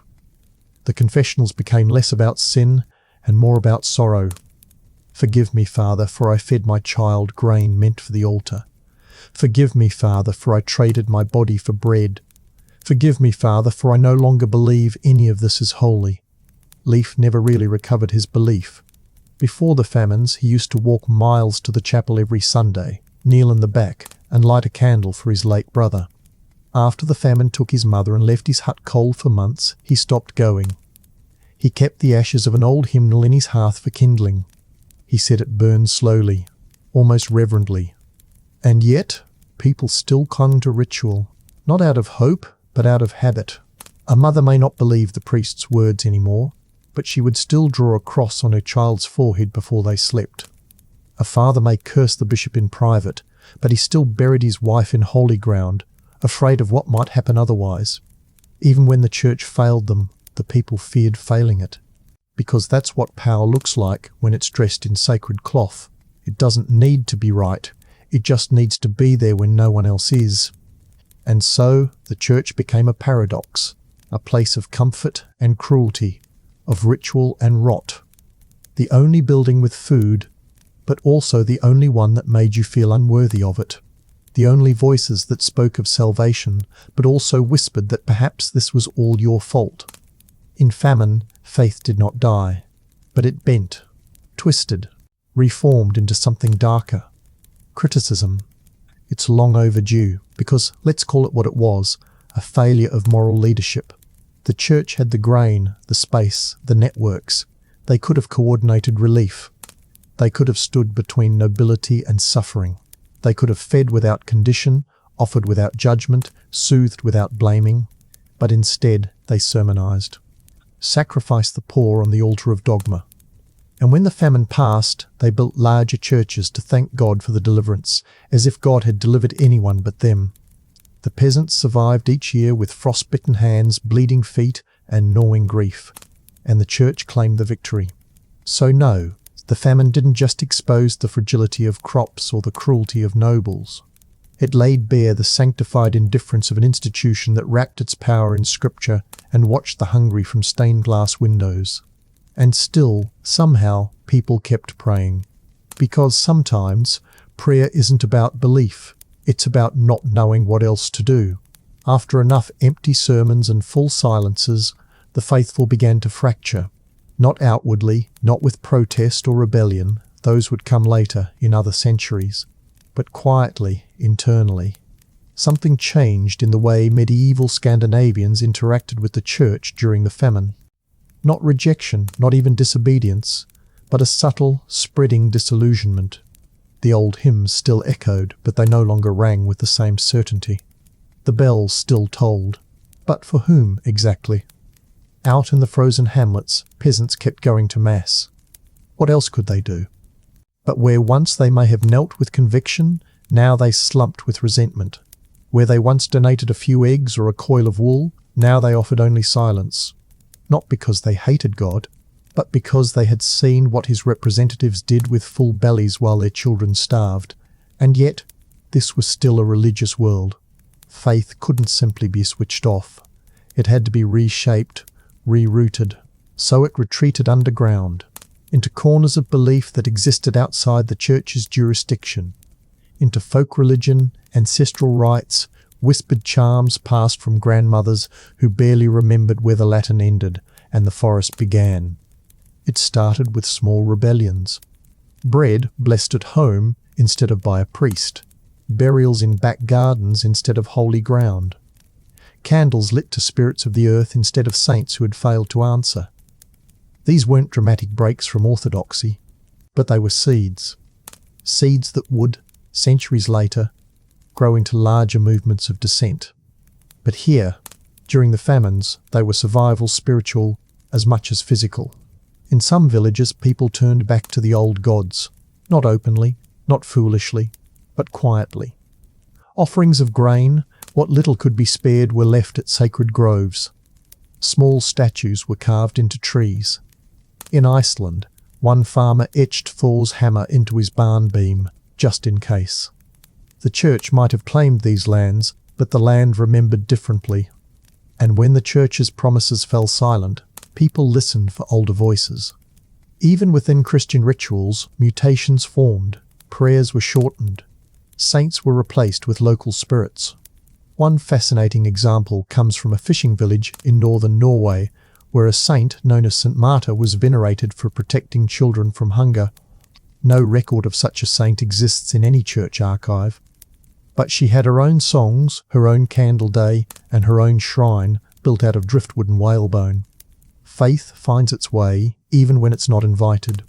Back in the churches, the clergy noticed the shift. They could feel it in the murmurs, the sagging attendance, the questions asked too bluntly after service. Why does God punish children? Why do you eat when we don't? Why does the bishop's horse wear shoes when our children don't? The priests responded the only way they knew how, with more sermons, more guilt, more ritual.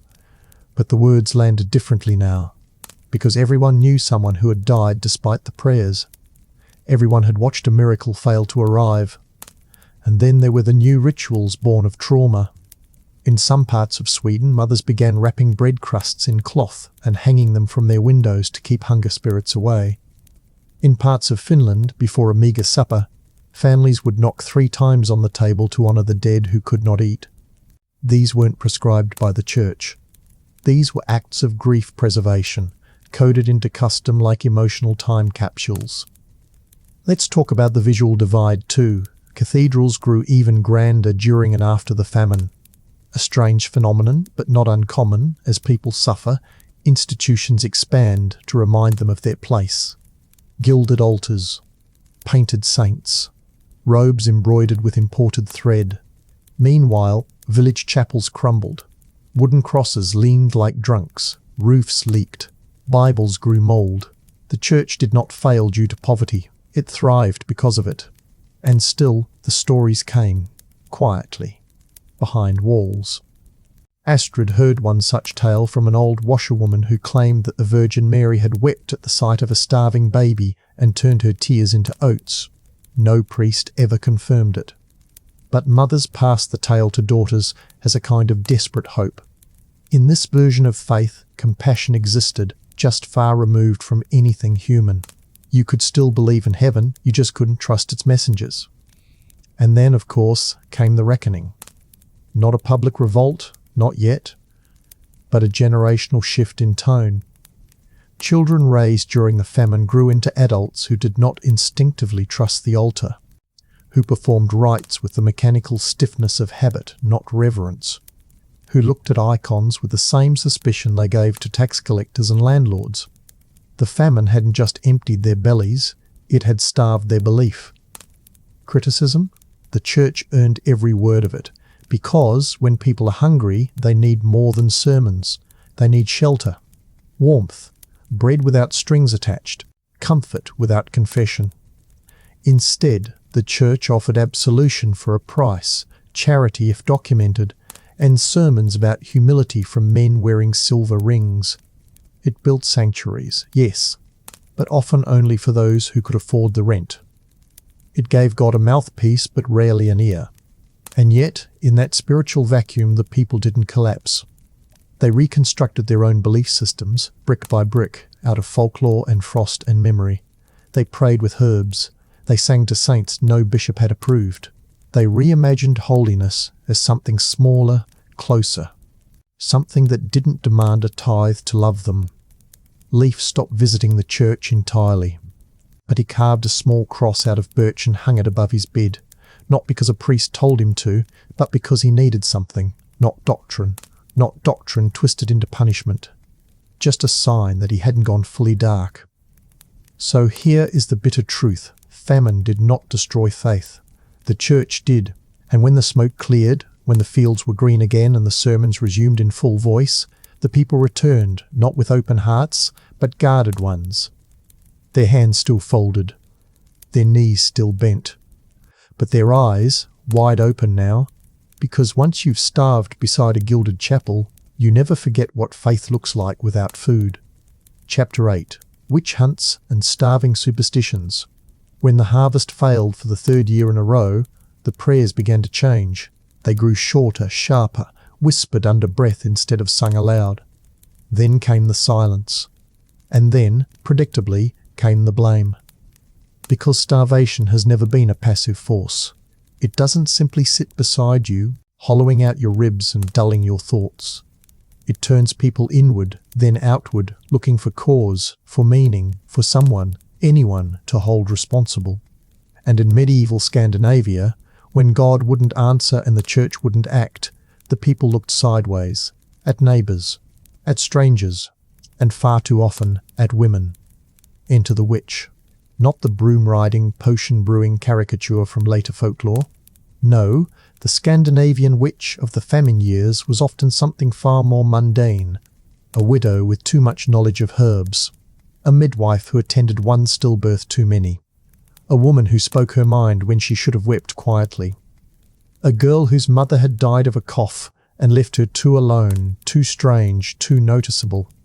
In better times, these people might have been merely eccentric.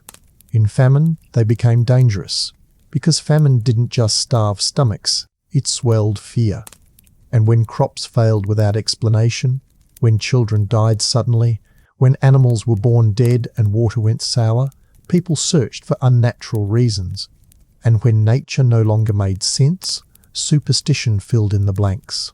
One example, burned into Scandinavian oral tradition, tells of a village in Östergötland where the snow turned red for 3 nights. It was likely algae or perhaps a strange mineral runoff. But the villagers didn't consult scientists. They blamed a woman named Britta, known for selling salves made from pine resin and dried moss. Her remedies hadn't helped lately. Some claimed her home smelled like death. Britta was dragged to the church, tied, beaten, and made to confess. Not that she had caused the snow, but that she had prayed in the wrong direction. That was enough. They exiled her in winter. She was never seen again. These weren't formal witch trials yet, those came later. But this was the dry run of persecution. a test of how far a starving community would go to protect itself from imagined threats. And the results were clear. If you were different, you were dangerous. The logic was grim and simple. If the crops won't grow, someone must have cursed them. If the child falls ill, someone must have summoned it. If the cow gives no milk, if the well tastes of iron, if the bread won't rise, someone nearby is the cause. Never the weather. Never the Lord who hoarded grain. Never the church that taxed away the seed stock. Someone you could look in the eye and destroy. And who better than someone who didn't quite fit? Midwives became common targets. Their association with life, with birth, with blood, it made them seem powerful, unholy even. If a child was born with a crooked arm or pale eyes, the midwife must have whispered wrong. One tale from the region of Jämtland describes a midwife who was accused of stealing the souls of newborns. Her crime was assisting at too many funerals. She was found drowned in the spring thaw, her hands bound with her own apron. Healers fared no better. For centuries, rural Scandinavians had relied on women who knew how to treat frostbite with melted tallow, who made teas that soothed stomachs and poultices that drew out fever. But when those herbs stopped working, because starvation doesn't respect herbalism, suspicion bloomed. One by one, they were abandoned.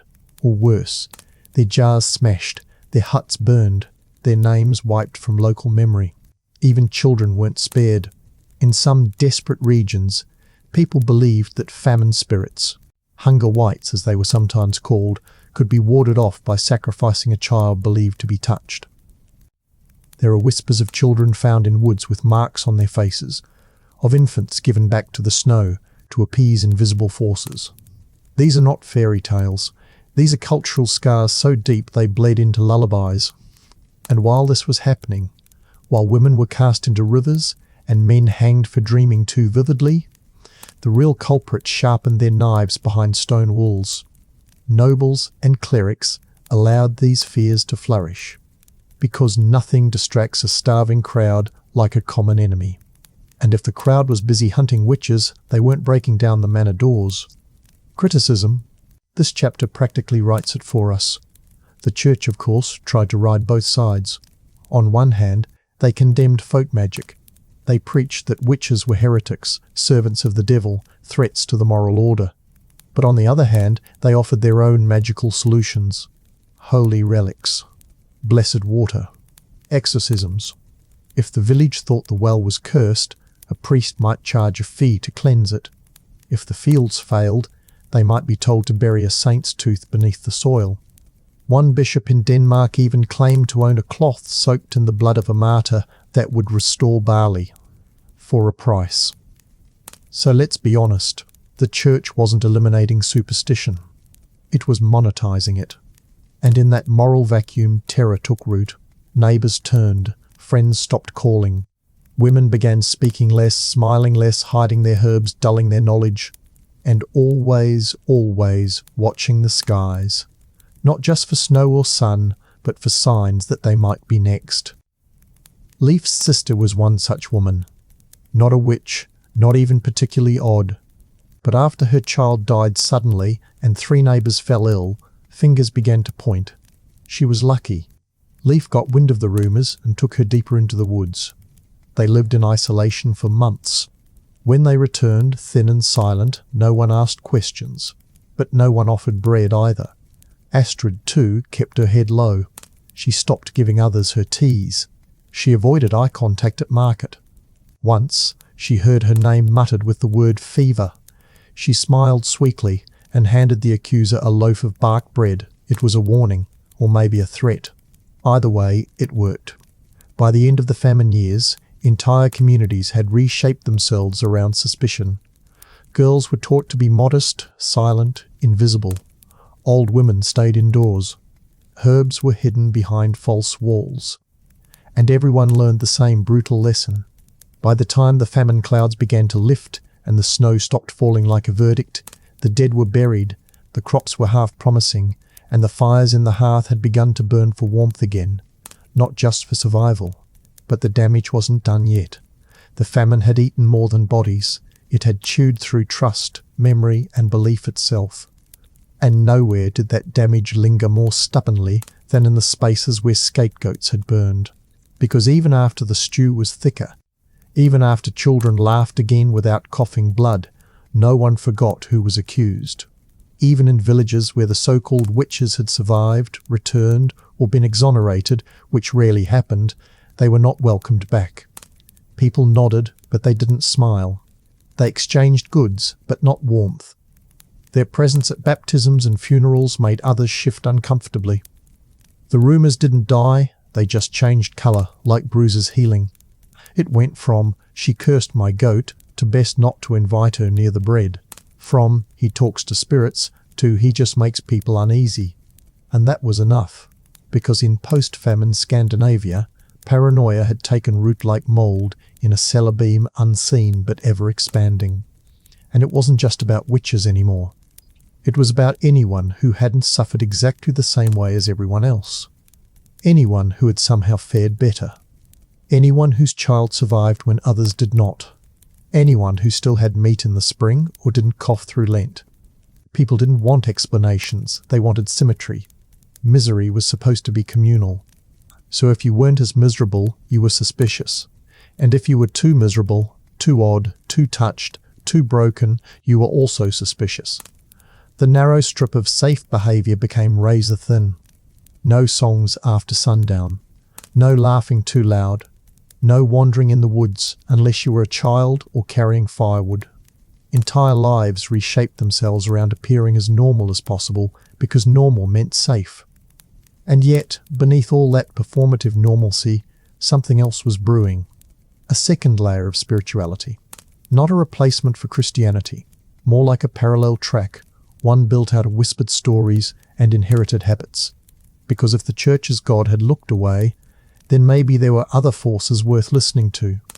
This is where we begin to see the quiet resurgence of folk magic. Not the cinematic kind with spells and glowing herbs, but something much subtler. Women began tying 3 knots in their apron cords to ward off stomach sickness. Men placed dried rowan twigs above the doors of their barns. Little girls were taught to avoid stepping on certain stones during spring, or they'd invite sorrow. These weren't jokes. These were defensive rituals, survival strategies encoded into everyday life. And no one spoke of them directly. They simply were. Even food preparation carried new rules. If your bread cracked down the middle while baking, it was a bad omen. If milk spoiled too fast, someone had spoken ill of the cow. Bread was never cut with a knife still wet from meat. A family in Dalarna was said to sprinkle ash under their table every Thursday, so hunger would not remember where they lived. These kinds of practices weren't written down. They were performed, passed along like a breath. And here's where things get fascinating. The same communities that had once chased midwives from their homes began quietly seeking them again. Not openly, not with ceremony, but with offerings left at doorways. A tuft of wool, a slice of bread, a glance across the market that said, "My child is sick and I have no coin, but I remember what you used to know." Slowly, the accused, those who had survived the hunts and the fires, regained a kind of muted power. They weren't forgiven exactly, but they were needed, and that was enough. Power born of fear is still power after all. But this new ecosystem of superstition wasn't just reactive, it was protective, because people remembered what had happened. They remembered how easily fear had turned into fire. And so they began building spiritual armor into their culture. Rhymes, customs, taboos, all carefully designed not just to appease the spirits, but to appease each other. Because no one wanted to go through that again. Even the architecture changed. Homes began including small shelves near the hearth, not for icons or crosses, but for luck stones, dried herbs, or carved wood talismans. These weren't declared as religious objects. They were old things, grandmother's gifts, just something we keep. In truth, they were wards, not just against hunger, but against accusation. And over time, the stories became lessons. Children were told tales not just of trolls and fairies, but of the woman who asked too many questions, or the man who let his bread rise too fast and paid the price. Fear wrapped itself in folklore, in bedtime cautionary tales, and so passed down the trauma of the witch years as myth. But myths hold truths, and those truths scarred deep. The church, for its part, tried to reassert dominance. Sermons condemning old ways became more common. Some regions saw renewed efforts to collect and destroy charms. A few travelling monks even wrote letters to bishops warning of heathen revival among the peasants. But they were always too late. The magic had already sunk back into the soil where no bishop's decree could reach it. Leif saw it in the eyes of his grandchildren. They still went to church, but they also kissed the lintel before walking through the barn door. They still said grace, but afterward they'd pour a drop of broth on the hearthstone for the old ones. When asked who the old ones were, they'd shrug. No one could say. No one had to. Astrid, by then nearly blind, never said another word about Britta, the woman accused of red snow. But every spring she placed 3 stones in a circle outside her door and sat beside them at sunset. She never said why. But everyone who passed her home walked a little wider around it. Criticism? It feels almost redundant now. Because by the end of it all, what can you say to a system that encouraged people to devour each other spiritually, while the real rot sat untouched in the chapels and courts? The famine revealed more than physical weakness. It showed how quickly faith could be weaponized, how fragile community really was, and how easily fear could become law. And so, even after the hunger faded and fields grew green again, Scandinavia didn't return to what it was. It couldn't, not after what had been said, not after what had been done. The people had learned something ancient and terrible, that survival wasn't just about food, it was about who you trusted, who you feared, and who you'd sacrifice to be left alone. Chapter 9. Children Taken by the Snow. You can hear a child's death in a village long before anyone speaks of it. It echoes through what isn't said. A mother who doesn't come to market. A cradle that's no longer rocked outside a cottage. A doll, once tightly held, now left in the snow without explanation. In famine-ravaged medieval Scandinavia, these absences formed the bleak rhythm of life. The forest swallowed them. The snow buried them. And the people, too starved for grief, learned to whisper their names instead of wailing. Children were always the most vulnerable. Their bodies were smaller, their immune systems weaker, and their hunger sharper, quicker to kill. They couldn't stomach bark bread. They didn't understand why the soup was just water. They asked questions parents didn't have answers for. When will we eat? Why did the goat fall down? Why won't father wake up? And eventually, they stopped asking altogether. No one kept official records. How could they? But among the brittle parchment of monastic journals, the dry lines of death tolls, and the fractured memory of oral tradition, one thing is certain: entire generations vanished. It wasn't just a high mortality rate, it was erasure. Imagine being one of 5 children in a village. The youngest dies first, in winter, coughing from a damp blanket and too many nights pressed to a cold wall. The next oldest falls sick from mouldy bread. The middle child wanders into the forest one morning and doesn't return. No one has the strength to search. The 4th survives but no longer speaks. And the fifth is you. And you wonder, quietly, why you lived when they didn't. The famine stole food, but it also stole futures. In places like Skjern and Trondelag, the years following the Great Famine were marked by labour shortages, not because adults had fled, but because there were no more children to grow into workers, no more sons to inherit the plough, no more daughters to marry off for land. In some towns, 3-year gaps in baptismal records stare back like voids, empty years, empty cradles, empty names. There were no words for the grief, at least not spoken ones. Instead, people invented rituals of mourning that didn't look like mourning. Mothers baked tiny loaves and buried them in the fields as offering crumbs. Fathers carved wooden animals, tucked them beneath floorboards, and never explained why. Older siblings were told to speak of the dead in whispers, or not at all. In some parts of Finland, It was believed that speaking a child's name too loudly after death would wake their hunger, drawing them back as ghosts. The church, predictably, offered theology but not comfort.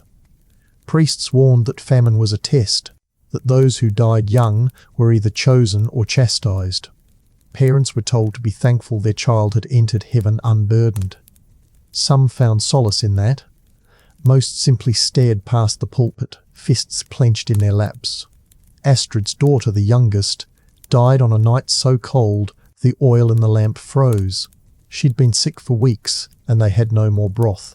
Astrid didn't weep, not at first. She wrapped the child in the last piece of wool and carried her into the woods. Not for burial, they couldn't dig. She laid her beside a tree the child had once claimed was hers, tucked a doll beneath her arm, and walked home without looking back. In spring, she went to find the bones. There were none. Some parents abandoned their children before death came, not out of cruelty, but calculation. If you had 5 mouths and only enough food for 3, choices had to be made. In the most gutting records of the famine, we find cases of parents leaving infants at monastery steps or outside noble homes, hoping, naively maybe, that someone with more bread would take pity. But in most cases, those doors never opened, and the morning frost did what it always did. Let's pause here for the harshest truth of famine. It doesn't allow space for grief. You don't get to mourn a child when you're trying to keep another one alive, so the tears don't fall at funerals. They fall while slicing bark into flour. They fall when the snow melts and the grave markers have shifted. They fall when someone asks you how many children you had, and you have to count silently, rearranging names in your mind like a ledger written in blood. The communal impact was staggering. Villages lost not just people, but energy, sound, noise. The shrieks, songs, giggles, and tantrums of childhood were replaced by the moans of the sick and the silence of the resigned. Schooling, already sparse, disappeared entirely. Folk songs from this era grew darker, slower. Lullabies morphed into warnings. Sleep now, little one, and dream of bread. The wind is hungry, and you must hide your head. Even play changed. In one village in Halland, children began a game called Snow Mother, where one child would lie in the snow and the others would cover them while chanting a rhyme. The game ended when the mother stopped moving. Adults noticed. Some forbade it. Others let them play. Because what else could they do? Leif, years after the famine, carved wooden animals for his neighbour's children. He never married, never had his own. But he'd sit outside his hut with a blade and a block of pine and whittle tiny goats, bears, birds. He never charged, he never spoke while carving. One boy asked him once why he made so many. Leif answered, "Because not all the children came back, and I owe them something." Criticism? We should scream it. Because these were not inevitable deaths. Many could have been prevented, with food reserves, with organised relief, with mercy from the church and nobles. Instead, children became collateral in a failure of ethics. Their deaths were not mourned by officials. No records marked them with dignity. No policies were changed afterward to ensure it wouldn't happen again. They were buried without names, without markers, without history. And yet they are the true measure of the famine. Not how many fields failed, not how many kings wrote letters, but how many toys were never held, how many lullabies ended too soon, how many names were spoken only once. So no, the famine didn't just devour food, it devoured generations. It stole stories before they could be told, and silenced songs before they could be sung.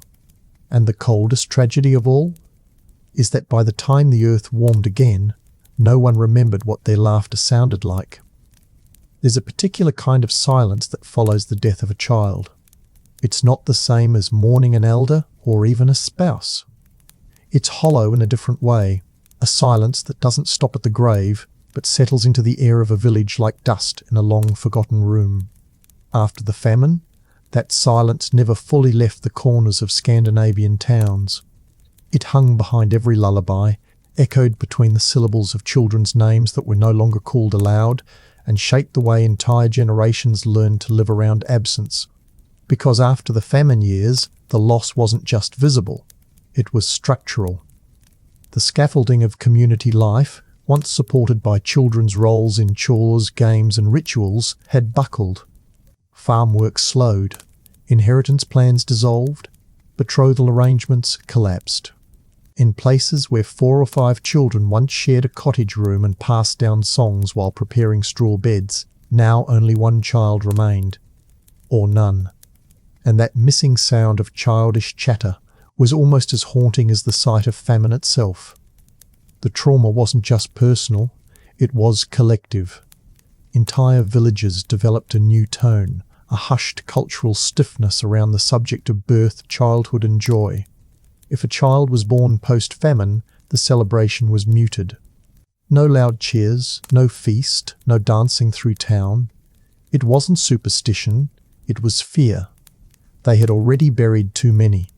Why invite happiness when history had shown how quickly it could be stolen?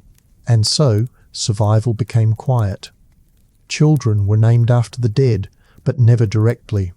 A son might be named Olaf instead of Ola, or a girl Greta instead of Gerda, just enough to honour without tempting fate. It was a delicate code of remembrance and protection.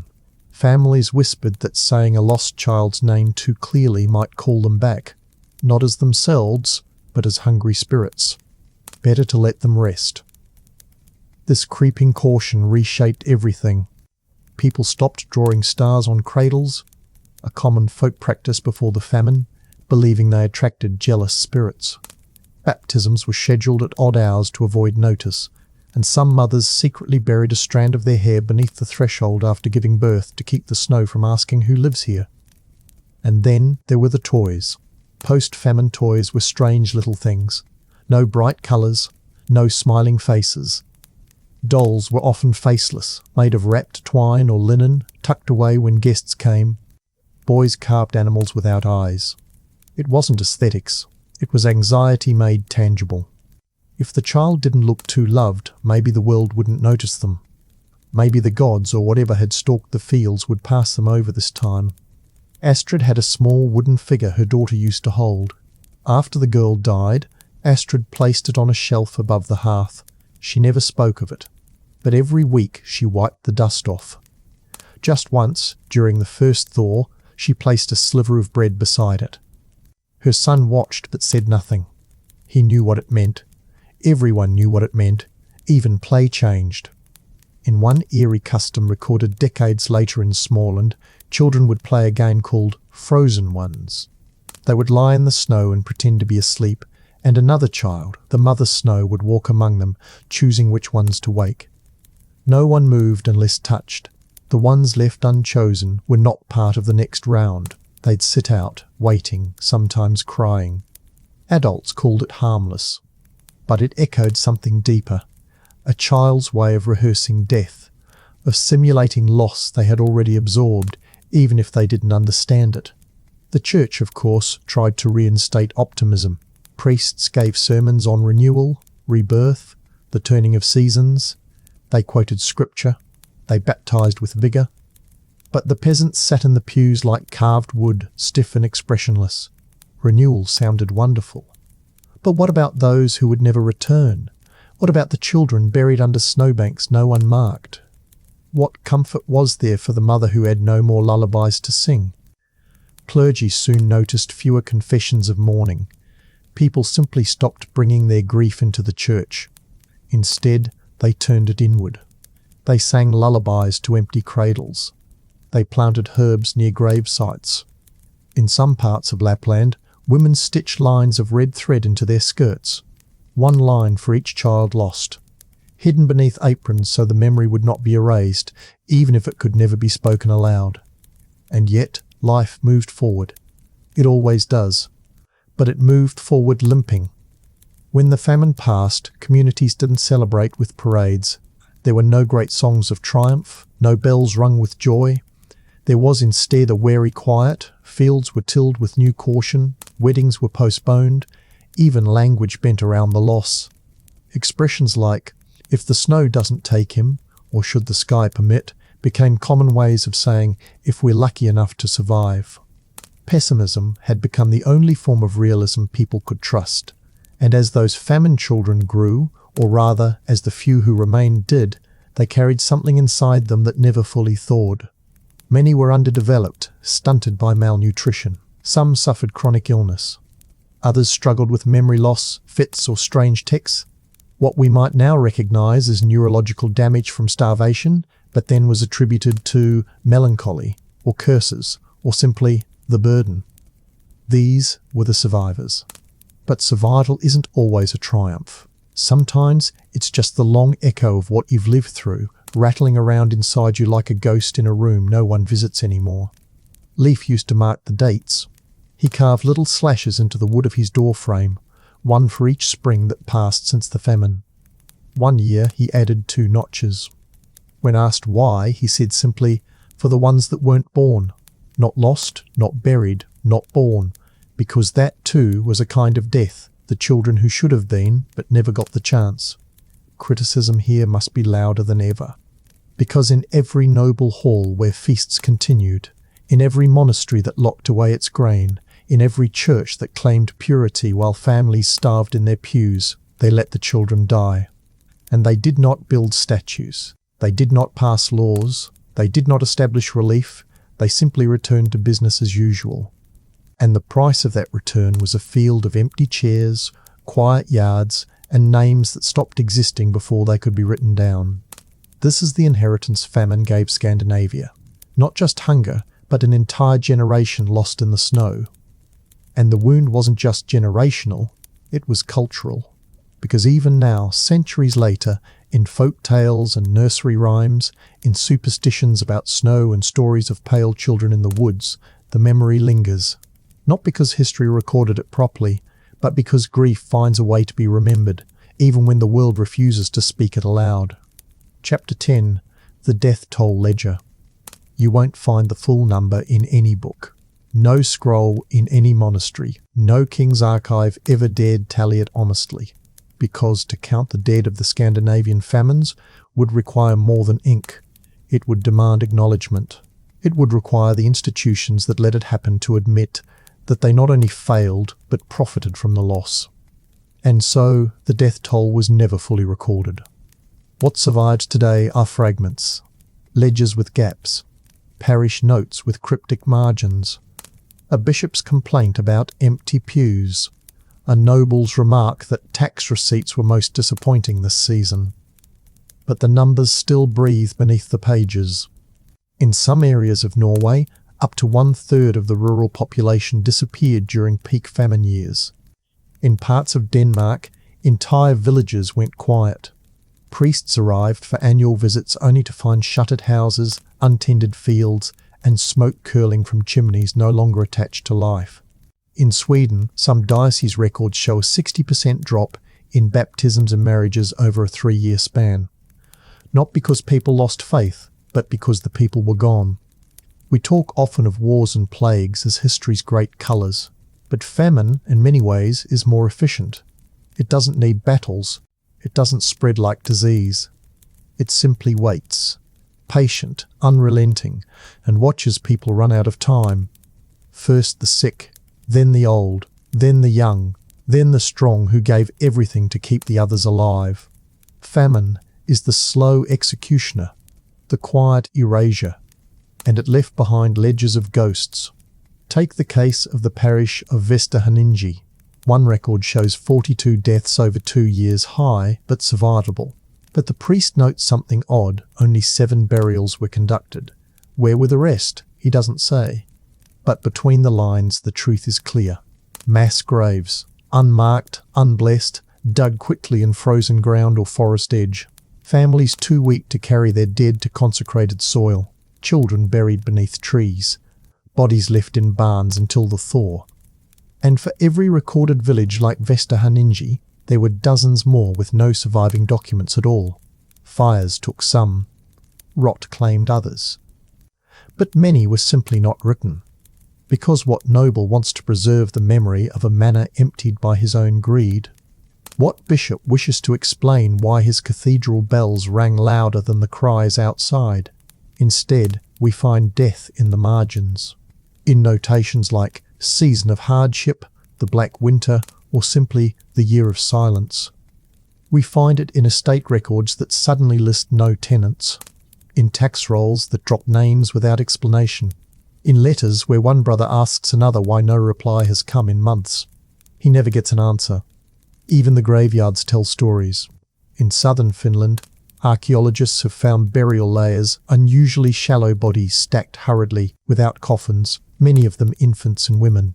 Some graves contain multiple children, clearly placed by the same hand, not murdered, just mourned in desperation, buried in haste because frost does not wait for ceremony. And then there are the places that simply vanished. Villages swallowed not by fire or flood, but by hunger. Their names linger in folk memory, on faded maps or half-forgotten songs. There was a village here, the elders say. But the snow came. No marker, no ruin, just silence. It's tempting, perhaps, to want a final figure. A neat total. Something we can point to and say, this is how bad it was. But famine resists numbers. Because it doesn't kill like war, it erodes, one life at a time. A mother wasting away to feed her son.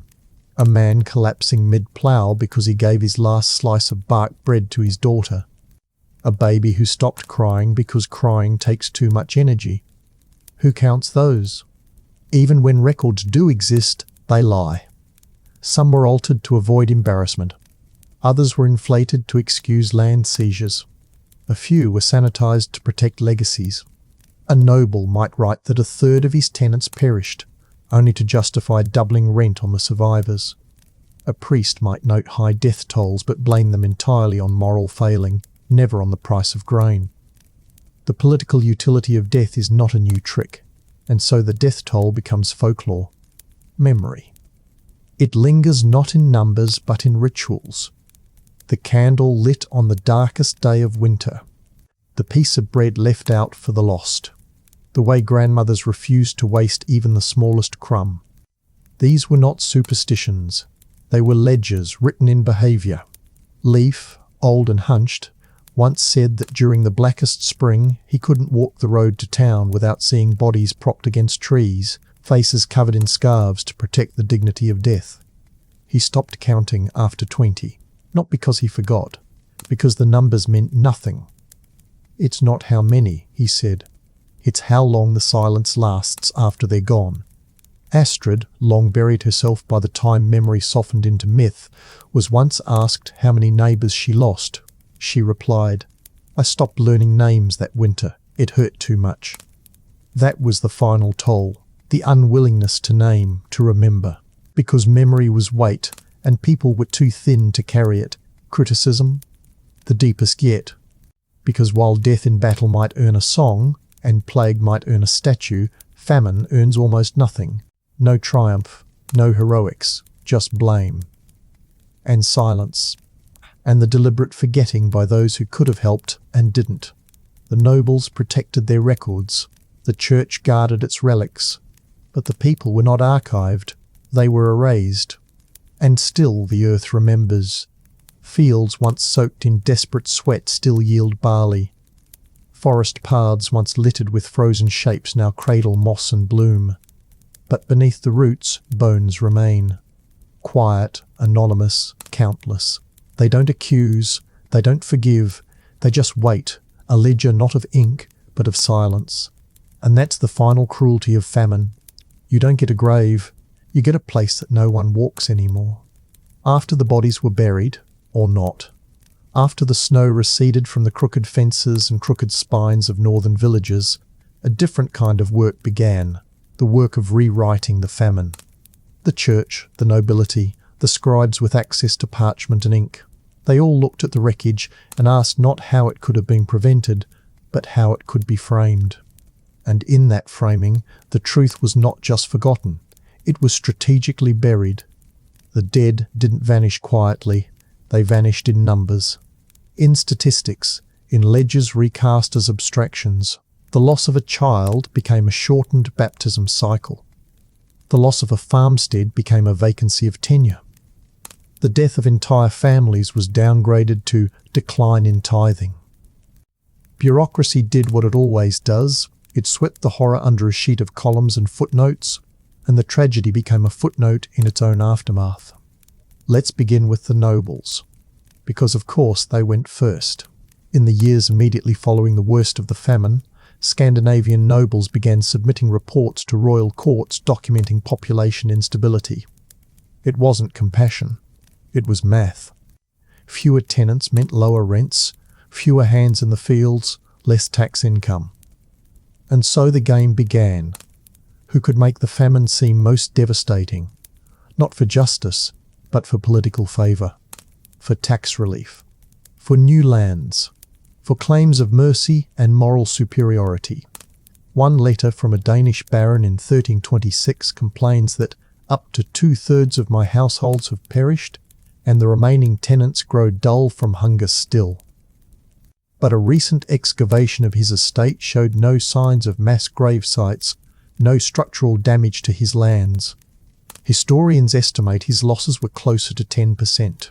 So why lie? Because the nobility had learned to weaponize death. A higher toll meant sympathy, leniency, and justification for seizing neighbouring lands left abandoned by actual dead. In a particularly grotesque twist, some noble families began adopting the land of deceased peasants under the legal doctrine of protection. They claimed to be preserving the abandoned fields in trust for God, for the crown, for the common good. But those fields were never returned. They were absorbed, folded into growing estates. And if the child of a deceased farmer returned years later to reclaim their land, they found it fenced, renamed, titled in the ledgers of a lord who'd never once lifted a plough. This was how hunger begat empire, quietly, efficiently, legally. And then there was the church, which didn't so much lie about the death toll as reinterpret it. Mass death was a spiritual narrative, a cleansing, a holy reckoning. Priests and monks began writing about the famine not in terms of suffering, but in metaphors of sin and salvation. The fewer who survived, the more righteous the survivors must be, and the more devout the community afterward, the more effective the divine punishment had been. In one preserved sermon from Trondheim, the priest declares that those who walk now among us have been sifted like wheat by the Lord, and what remains is holy. No mention of who stored the actual wheat while people starved. No mention of the mothers who buried their children with frostbitten fingers. Just absolution repackaged as narrative. The church was also meticulous in its record-keeping, but only in one direction. They lobbed every baptism and tithe that resumed, but they rarely lobbed burials, rarely named the dead unless they were clergy, and when questioned later about the losses, they often answered vaguely, "Many fell, but the faith stood firm." That's not a death toll, that's a slogan.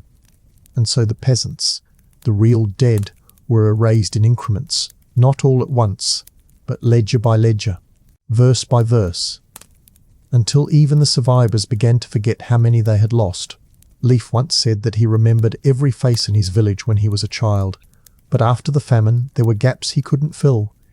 There was a girl with a mole near her nose, he said. She laughed like a crow. I don't remember her name.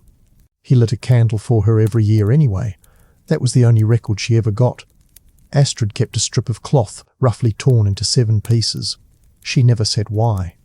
But the pieces were different shades, some stained, some nearly white.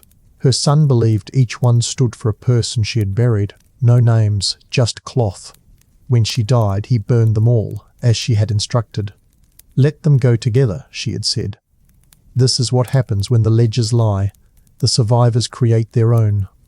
And while the official record shrank, the unofficial ones grew in the cracks. Folk songs took on mournful notes. Winter feasts began to include a place set for the missing. Superstitions multiplied. You must never speak a dead child's name after dark, never step backward from a grave. If bread falls crust down, someone you love is starving. These weren't quaint customs. They were archived grief, passed orally because no one else would write it down. Even language shifted. Terms like empty house and the quiet field became common euphemisms for death. In stories, ghosts stopped being vengeful. They became lost, hungry, cold, always cold. This wasn't coincidence. It was cultural digestion of the uncounted dead. And let's talk about the historians, the ones who came centuries later. They faced a puzzle of fragments, a scattered mosaic of scribal exaggeration, bureaucratic omission, and peasant silence. What they tried to do, bless them, was piece together a number. Some said 100,000. Others estimated up to 300,000 across Scandinavia. But most agreed it was probably much higher. Because how do you count what was never lobbed? How do you quantify the grief buried under lichen-covered stones and unmarked forest plots? The best historians could do was listen sideways, read the songs, the laws that changed afterward, the superstitions that shouldn't exist unless something unspoken had happened. And in that way, they found the real ledger, not in ink, but in fear, in habit, in the generational recoil around famine that lasted long after the snow had melted. So no, there is no neat chart, no definitive toll. Just this: the ledgers that survived told a version of the story that served the powerful. The ledgers that didn't survive told the truth. And the people? They carried the numbers in their bones. Chapter 11. What the soil remembers. Long after the bodies were gone, long after the last bowls of bark porridge were scraped clean and the last child's grave overgrown with thistle and moss, the earth remained. It always does. Unlike men, it does not forget. It does not forgive. It holds things. In moisture, in minerals, in memory. And if you know where to look, you'll find that the soil of post-famine Scandinavia still whispers what the church and the crown tried to bury. In those first years after the hunger faded, the land looked deceptively calm. Green again, soft again. But it was not the same. The famine had changed more than just the people. It had altered the very relationship between those people and the soil beneath their feet. Before the Great Dying, the soil had been a partner, a provider, a sometimes stingy, often beloved force. But afterward, it was feared, respected still, but like a god with moods. You didn't plant with confidence. You planted with caution and a little dread. You didn't ask the soil for a good harvest. You begged it not to betray you. In places like Østerdalen and Halland, farmers began adopting strange new rituals, combinations of folk belief, trauma, and pure desperation. Seeds were no longer sown in silence or song, but in solemnity. People knelt as they scattered rye, sometimes with eyes closed, sometimes whispering names of the dead under their breath. They weren't prayers, they were offerings. A way of saying, "We remember what happened here, please don't do it again." And the soil responded, not with cruelty, but with complexity. Because, while it had been blamed for the hunger, the truth was more tangled. The real culprit was not barren land, but exhausted land, drained by overuse, by monoculture, by the greed of systems that demanded too much from too little. In many areas, particularly where lords had forced peasants to grow exportable grain instead of native crops, the fields had simply collapsed. Nutrients gone. Microbial life destroyed. The very breath of the soil strangled. Post-famine, this became impossible to ignore. Crops came up weak. Some plots refused to yield anything at all. And so, farmers adapted, not with science, not yet, but with instinctive healing. They began to rotate crops more cautiously. Some started planting mourning fields, small patches left fallow not out of efficiency but respect. No one touched them, no one explained. They were just there, quiet, waiting, as if the earth too needed time to grieve. In some regions, people buried bones in their fields, not as fertilizer, but as penance. Pig skulls, goat hooves, even carved wooden dolls, tokens of all that had been taken. The logic wasn't spoken, but understood. The land had watched them eat bark and leather and snow. It had seen desperation twist into madness. Now they needed to show it that they remembered, that they had not forgotten the price of survival. Even the architecture of farming changed. Granaries were no longer just storage, they were shrines. People painted symbols on the doors, carved talismans into the beams. Some would leave a single grain from the previous year's harvest on the floor, deliberately, a placeholder, an insurance, a way of saying, We won't take it all again. Leif's field, years after the worst had passed, bore a strange pattern. At the centre was a circle he refused to plant. It had once been where his cow collapsed during the Black Spring. He said the earth still felt warm there, though no one else ever felt it. Every year he left it untouched. The weeds grew tall and brown, but no one questioned it. That patch of soil remembered, and so did he. Astrid, too, had her customs. When her grandchildren helped plant in the thaw, she'd hand them small stones to place under the first seed row. So the roots will remember, she said. Whether she meant the plants, or herself, or the ghosts that still sat beside the hearth in her mind, no one asked. The soil told its own story. In peat bogs and clay beds, archaeologists centuries later would find layers of ash, bone fragments, broken tools, all signs of frantic life and brutal death. They found pollen records that showed shifts in planting behaviour, sudden drop-offs in wheat, a rise in oats, a spike in moss and lichen spores where villages once stood. The land had adapted, and it had recorded everything. Criticism often ignores the land. We focus on leaders, policies, power structures. But famine is not just a failure of governance, it is a failure of stewardship. The nobles demanded too much from their tenants. The church demanded too much from the faithful, but everyone demanded too much from the land, and no one gave anything back until it was too late. And yet, the peasants remembered. Maybe not in words, maybe not in laws, but in the way they walked their fields afterward, in the way they hesitated before harvesting too much, in the way they let weeds grow in one corner as a gift. Because they understood something the powerful never would, that the earth is not passive. It absorbs grief. It holds it. Not in anger, but in witness. And if you ignore it long enough, it will make you remember. That is why, even generations later, field boundaries were drawn to avoid certain patches. Why farmers whistled to their grain before cutting it. Why a handful of seeds was always spilled accidentally near the barn door. These weren't superstitions. These were agreements. The famine had taught them the cost of forgetting. The soil had kept the receipt. After the famine, the land was no longer just land. It became something else, something half sacred, half feared. People had once spoken of the soil as if it were a resource, a thing to tame, to till, to extract. But now they whispered about it like it could listen, like it could judge. Because it had watched them starve, it had held their dead, and they knew, with the kind of knowing that sits in the stomach and not the mind, that the soil had seen everything. So they gave it stories. In village after village, folklore flourished like mushrooms on wet bark, sprouting in places no one expected, soft and strange and deeply rooted in the trauma no one dared say aloud. If you couldn't talk about the child you buried in winter, you spoke instead of the field spirit that took young ones who strayed too far. If you couldn't explain why the grain turned black with mould, you said a soil white had not been properly appeased. These weren't lies.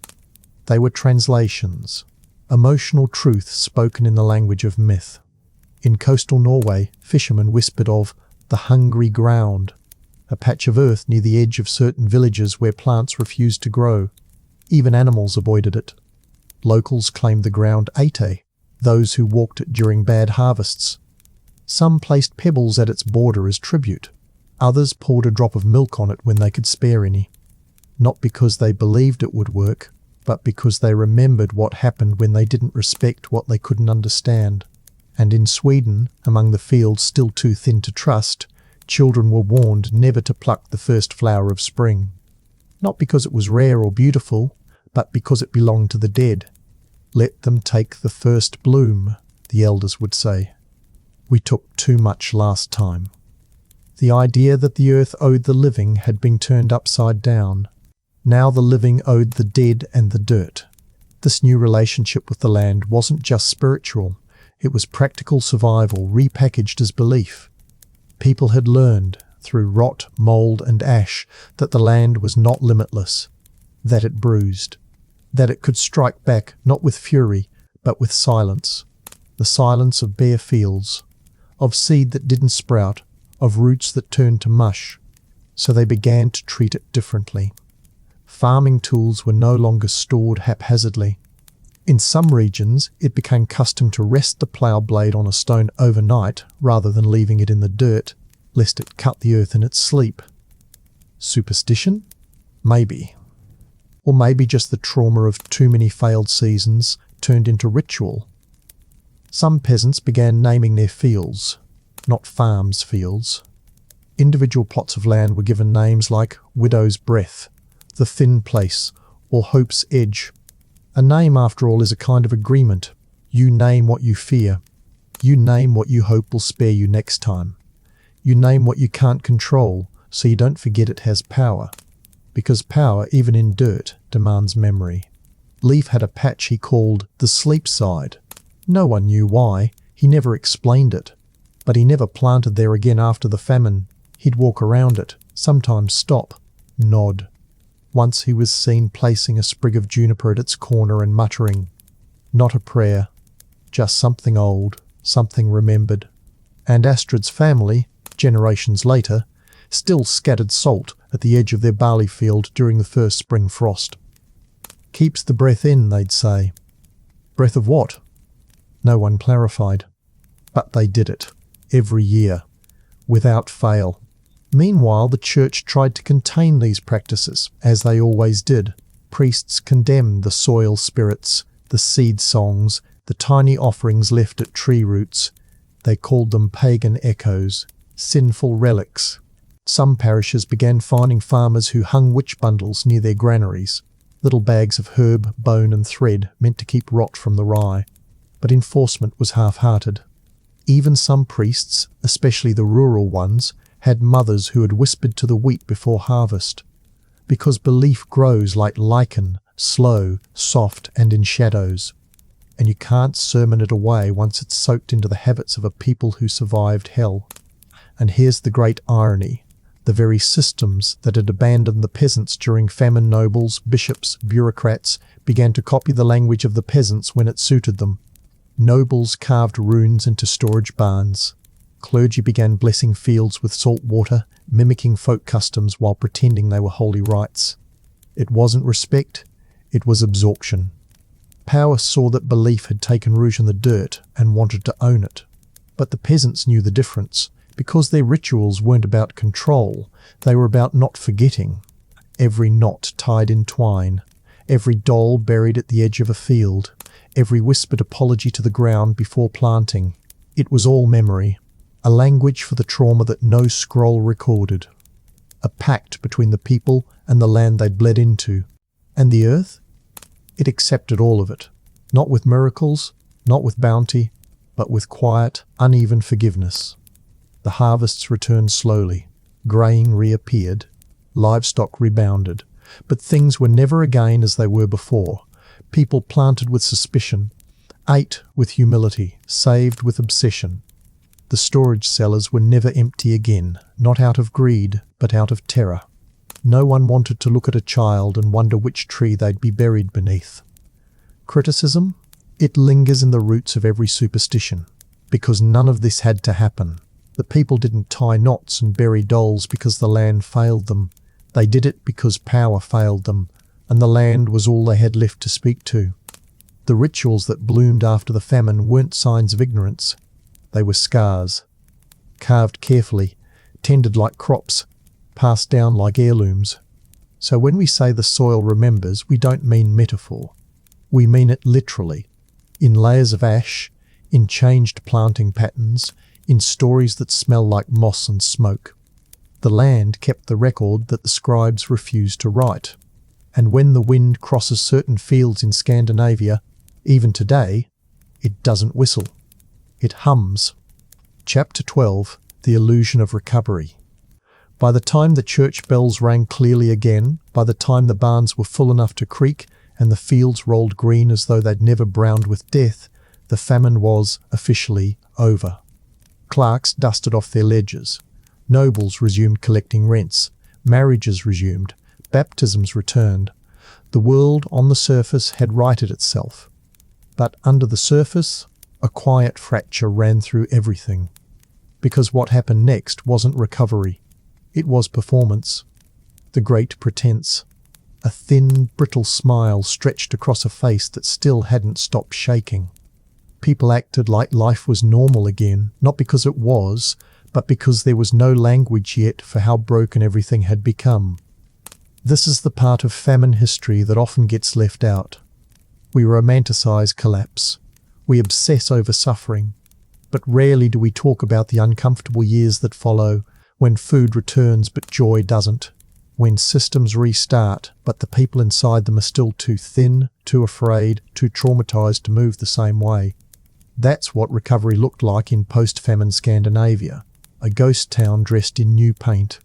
Fields were ploughed, yes, but not with faith. Every farmer sowed seed with one eye on the sky, waiting for the betrayal to repeat. Granaries were filled, but only ever half emptied. Families hoarded, not out of greed, but because their bones still remembered what it was like to be hollow. A loaf of bread wasn't just a meal anymore, it was insurance. A god. A fear object. And food became complicated. People who had once relished community meals now ate alone, quietly, quickly. Some refused to eat certain things, bark, leather, animal fat, not because they no longer had to, but because the memories had attached themselves. One woman in Gotland reportedly refused to eat black bread until the day she died. Too close to death, she said. Too much like the last thing I chewed before the baby stopped crying. Markets reopened and the coin began to flow again. But peasants were wary of price hikes, of promises, of the nobles who had miraculously survived the famine without losing a single member of their household. Trade resumed, but it was barbed with skepticism. Every handshake was slower. Every deal was double-checked. Trust, like teeth, does not grow back once pulled. And still the elites pretended everything had gone back to normal. The church resumed its festivals. The nobility held feasts. Even kings wrote flowery proclamations of national rebirth. Scandinavia endures, one such line read, in a royal decree from the Swedish court. The land is strong, the people faithful, the spirit undiminished. But it was a lie, a mask layered over mass graves, a story the powerful needed to tell, because the truth would have implicated them all. Meanwhile, the peasants had learned their place in that story. Recovery, they realized, did not mean relief. It meant the return of expectations. Taxes reappeared with full force. Debts, once suspended, now came with interest. Laws were enforced again, not the laws of justice, but the laws of property. And when a family missed rent, there was no sympathy. The famine is over, the steward would say. You have no excuse. As if hunger hadn't aged them. As if the loss of 5 children hadn't slowed their hands. Some villagers tried to resist. They petitioned for tax reductions. Some banded together, offered collective labour in exchange for leniency. A few communities built common barns, shared granaries guarded day and night by volunteers, sometimes armed. But these were rare. Most just endured. Because they were too tired to revolt, too traumatized to believe anyone would stand with them. And the children born after the famine? They entered a world wrapped in survival anxiety. Parents measured them constantly, weighed their food, counted their breaths at night. Illness was no longer just illness.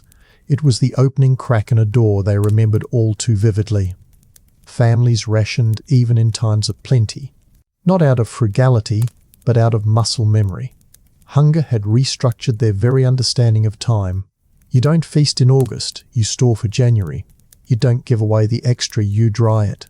You don't eat the last slice, you pray it will be enough for the next week. Even joy was approached with suspicion.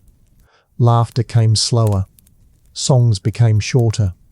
Celebrations were modest, almost apologetic. Weddings were postponed for years, just in case. The older generation rarely danced. We danced before, they'd say. It didn't help. Some communities refused to rebuild feast halls at all, repurposing them as storage barns instead. Better grain than music, one man said. That line stayed in his village's proverb book for 3 generations. Astrid's grandchildren recalled how she flinched every time she saw too much smoke rising from a neighbour's chimney. "Too much smoke means fat in the pot," she would mutter, eyes narrowing. "Means someone's hiding meat." And she wasn't wrong. During famine, a fat stew meant suspicion. That lesson had branded itself into her. Even decades later, she cooked with the windows open. Leaf, well into his grey years, planted twice as much as he needed and harvested only half. "Let the rest lie," he'd say. "The land needs to know I'm not greedy." Others laughed, but they still copied him, because he'd survived. And survival makes strange things seem wise. And then there was the collective lie everyone agreed to tell, that the worst was over, that things were back to how they were, that the dead had gone peacefully, that the land had forgiven them, that God had spared the righteous. It wasn't belief, it was self-defense through fiction, because if you admitted that nothing had been learned, that the powerful hadn't changed, that it could happen again, you would shatter. So they nodded, rebuilt, replanted. They told their children the old songs again, but slower and softer, as if to not wake something still crouched beneath the earth. Criticism? It's almost too late now, because the failure wasn't just in how the famine happened, it was in how recovery was stolen, in how the rich took the narrative, how the church pretended its silence was mercy, how history books later recorded resilience instead of resignation. The illusion of recovery was the final cruelty. It asked the hungry to smile, to bow, to say thank you for a loaf that should have never been denied. But the people remembered, not with protests, not with rebellion. They remembered in how they cooked, how they stored food, how they never let the last potato leave the root cellar. And in that remembering, however quiet, however sad, the truth survived, even if history pretended not to hear it. Chapter 12. The Illusion of Recovery. The famine ended. At least, that's what they said. The crops returned, mostly. The livestock were bred back, the mills turned, the inns reopened, the tax collectors returned. And yet beneath it all, there was a hollowness that no seed, no sermon, no feast could fill. Because what the famine had broken was not just the body of the people, but their sense of reality. What was solid had proved fragile. What was sacred had proven indifferent. What was promised had never arrived. And yet life went on, just not the same life. You would walk through the village square and see people buying, trading, living. But there was a different rhythm now, slower, guarded, skeptical. Eyes lingered on bread carts a moment longer. Neighbours counted each other's children with a flick of the gaze. Silence fell when someone mentioned the past too directly. And though the nobles called it prosperity returning, it was more like a stage play, the actors repeating old lines in costumes that didn't quite fit anymore. The trauma of famine did not fade. It embedded. It lived in posture, in voice, in the way people arranged their homes. Most families kept hidden stores of grain even in good years, not because they were planning, but because they were afraid. Afraid of the sky turning on them. Afraid of the forest falling silent again. Afraid that the thing which stole their fathers and sisters and sons might return grinning. This new world carried a smell, not of rot or death, but of precaution. Everything was slightly cautious. People rebuilt homes smaller, tighter. Hearths were kept burning year-round. Even in summer, many kitchens boiled barley late into the night just to make sure they remembered how. It wasn't about food. It was about staying ready. The elite, of course, wrote poetry about rebirth. The famine, they said, had tempered the spirit of the realm. One bishop referred to it as a baptism by ash. Nobles commissioned paintings of re-sown fields and smiling peasants. But they weren't smiling. They were enduring. And endurance, though often mistaken for joy by those who have never had to practice it, is something colder. Here's the strange part. The survivors were not louder for having survived. They were quieter, as if speaking too confidently might invite disaster again.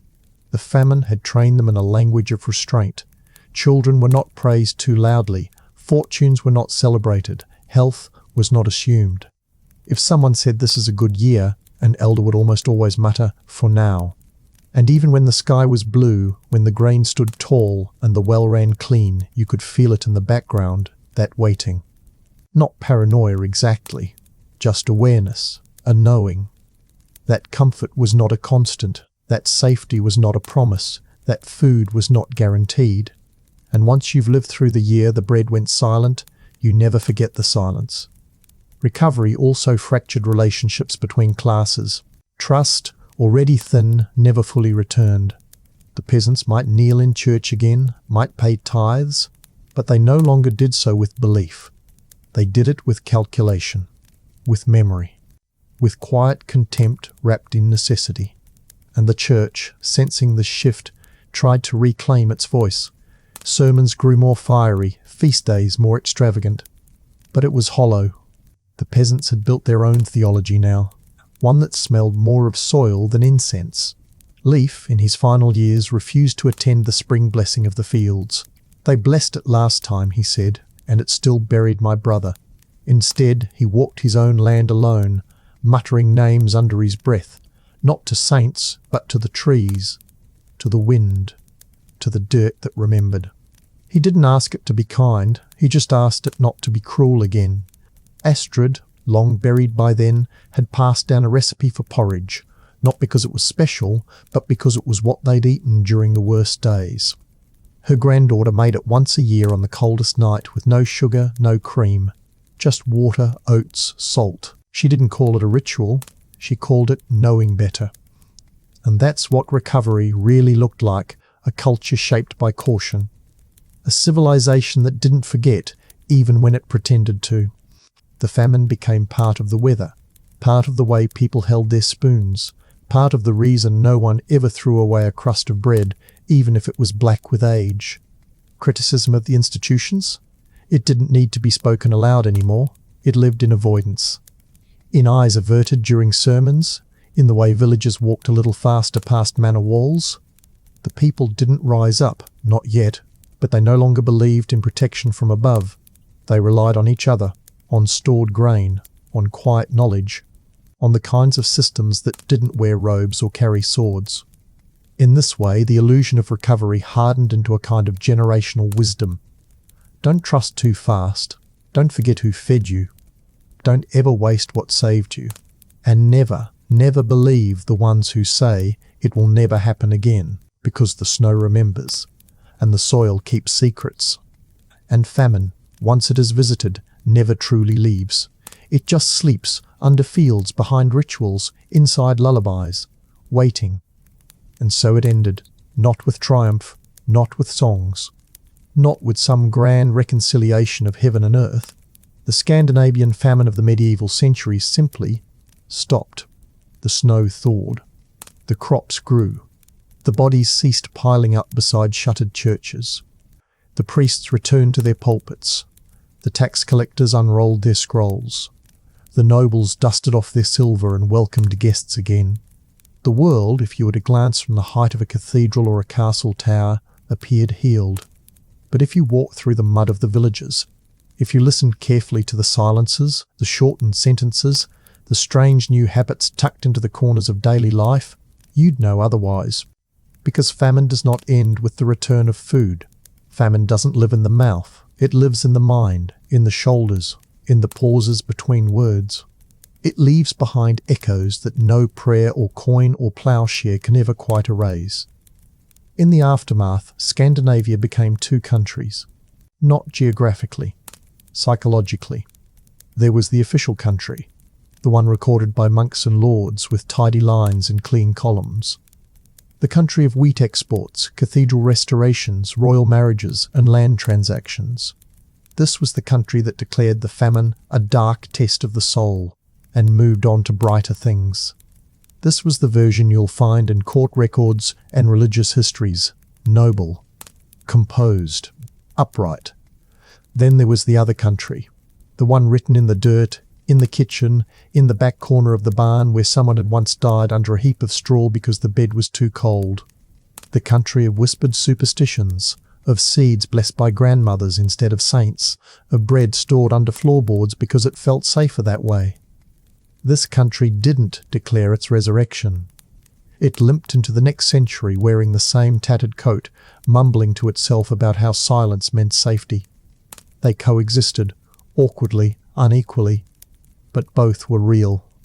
And as centuries passed, something fascinating happened. The story of the famine began to fade, not because it was unimportant, but because it had been absorbed. It became part of the weather, part of the culture. People didn't say, "This is how we eat because of the famine." They just did it. They didn't say, "We plant in this pattern because our ancestors starved." They just did it.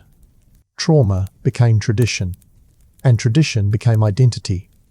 This is how famine survives even after the stomachs are full.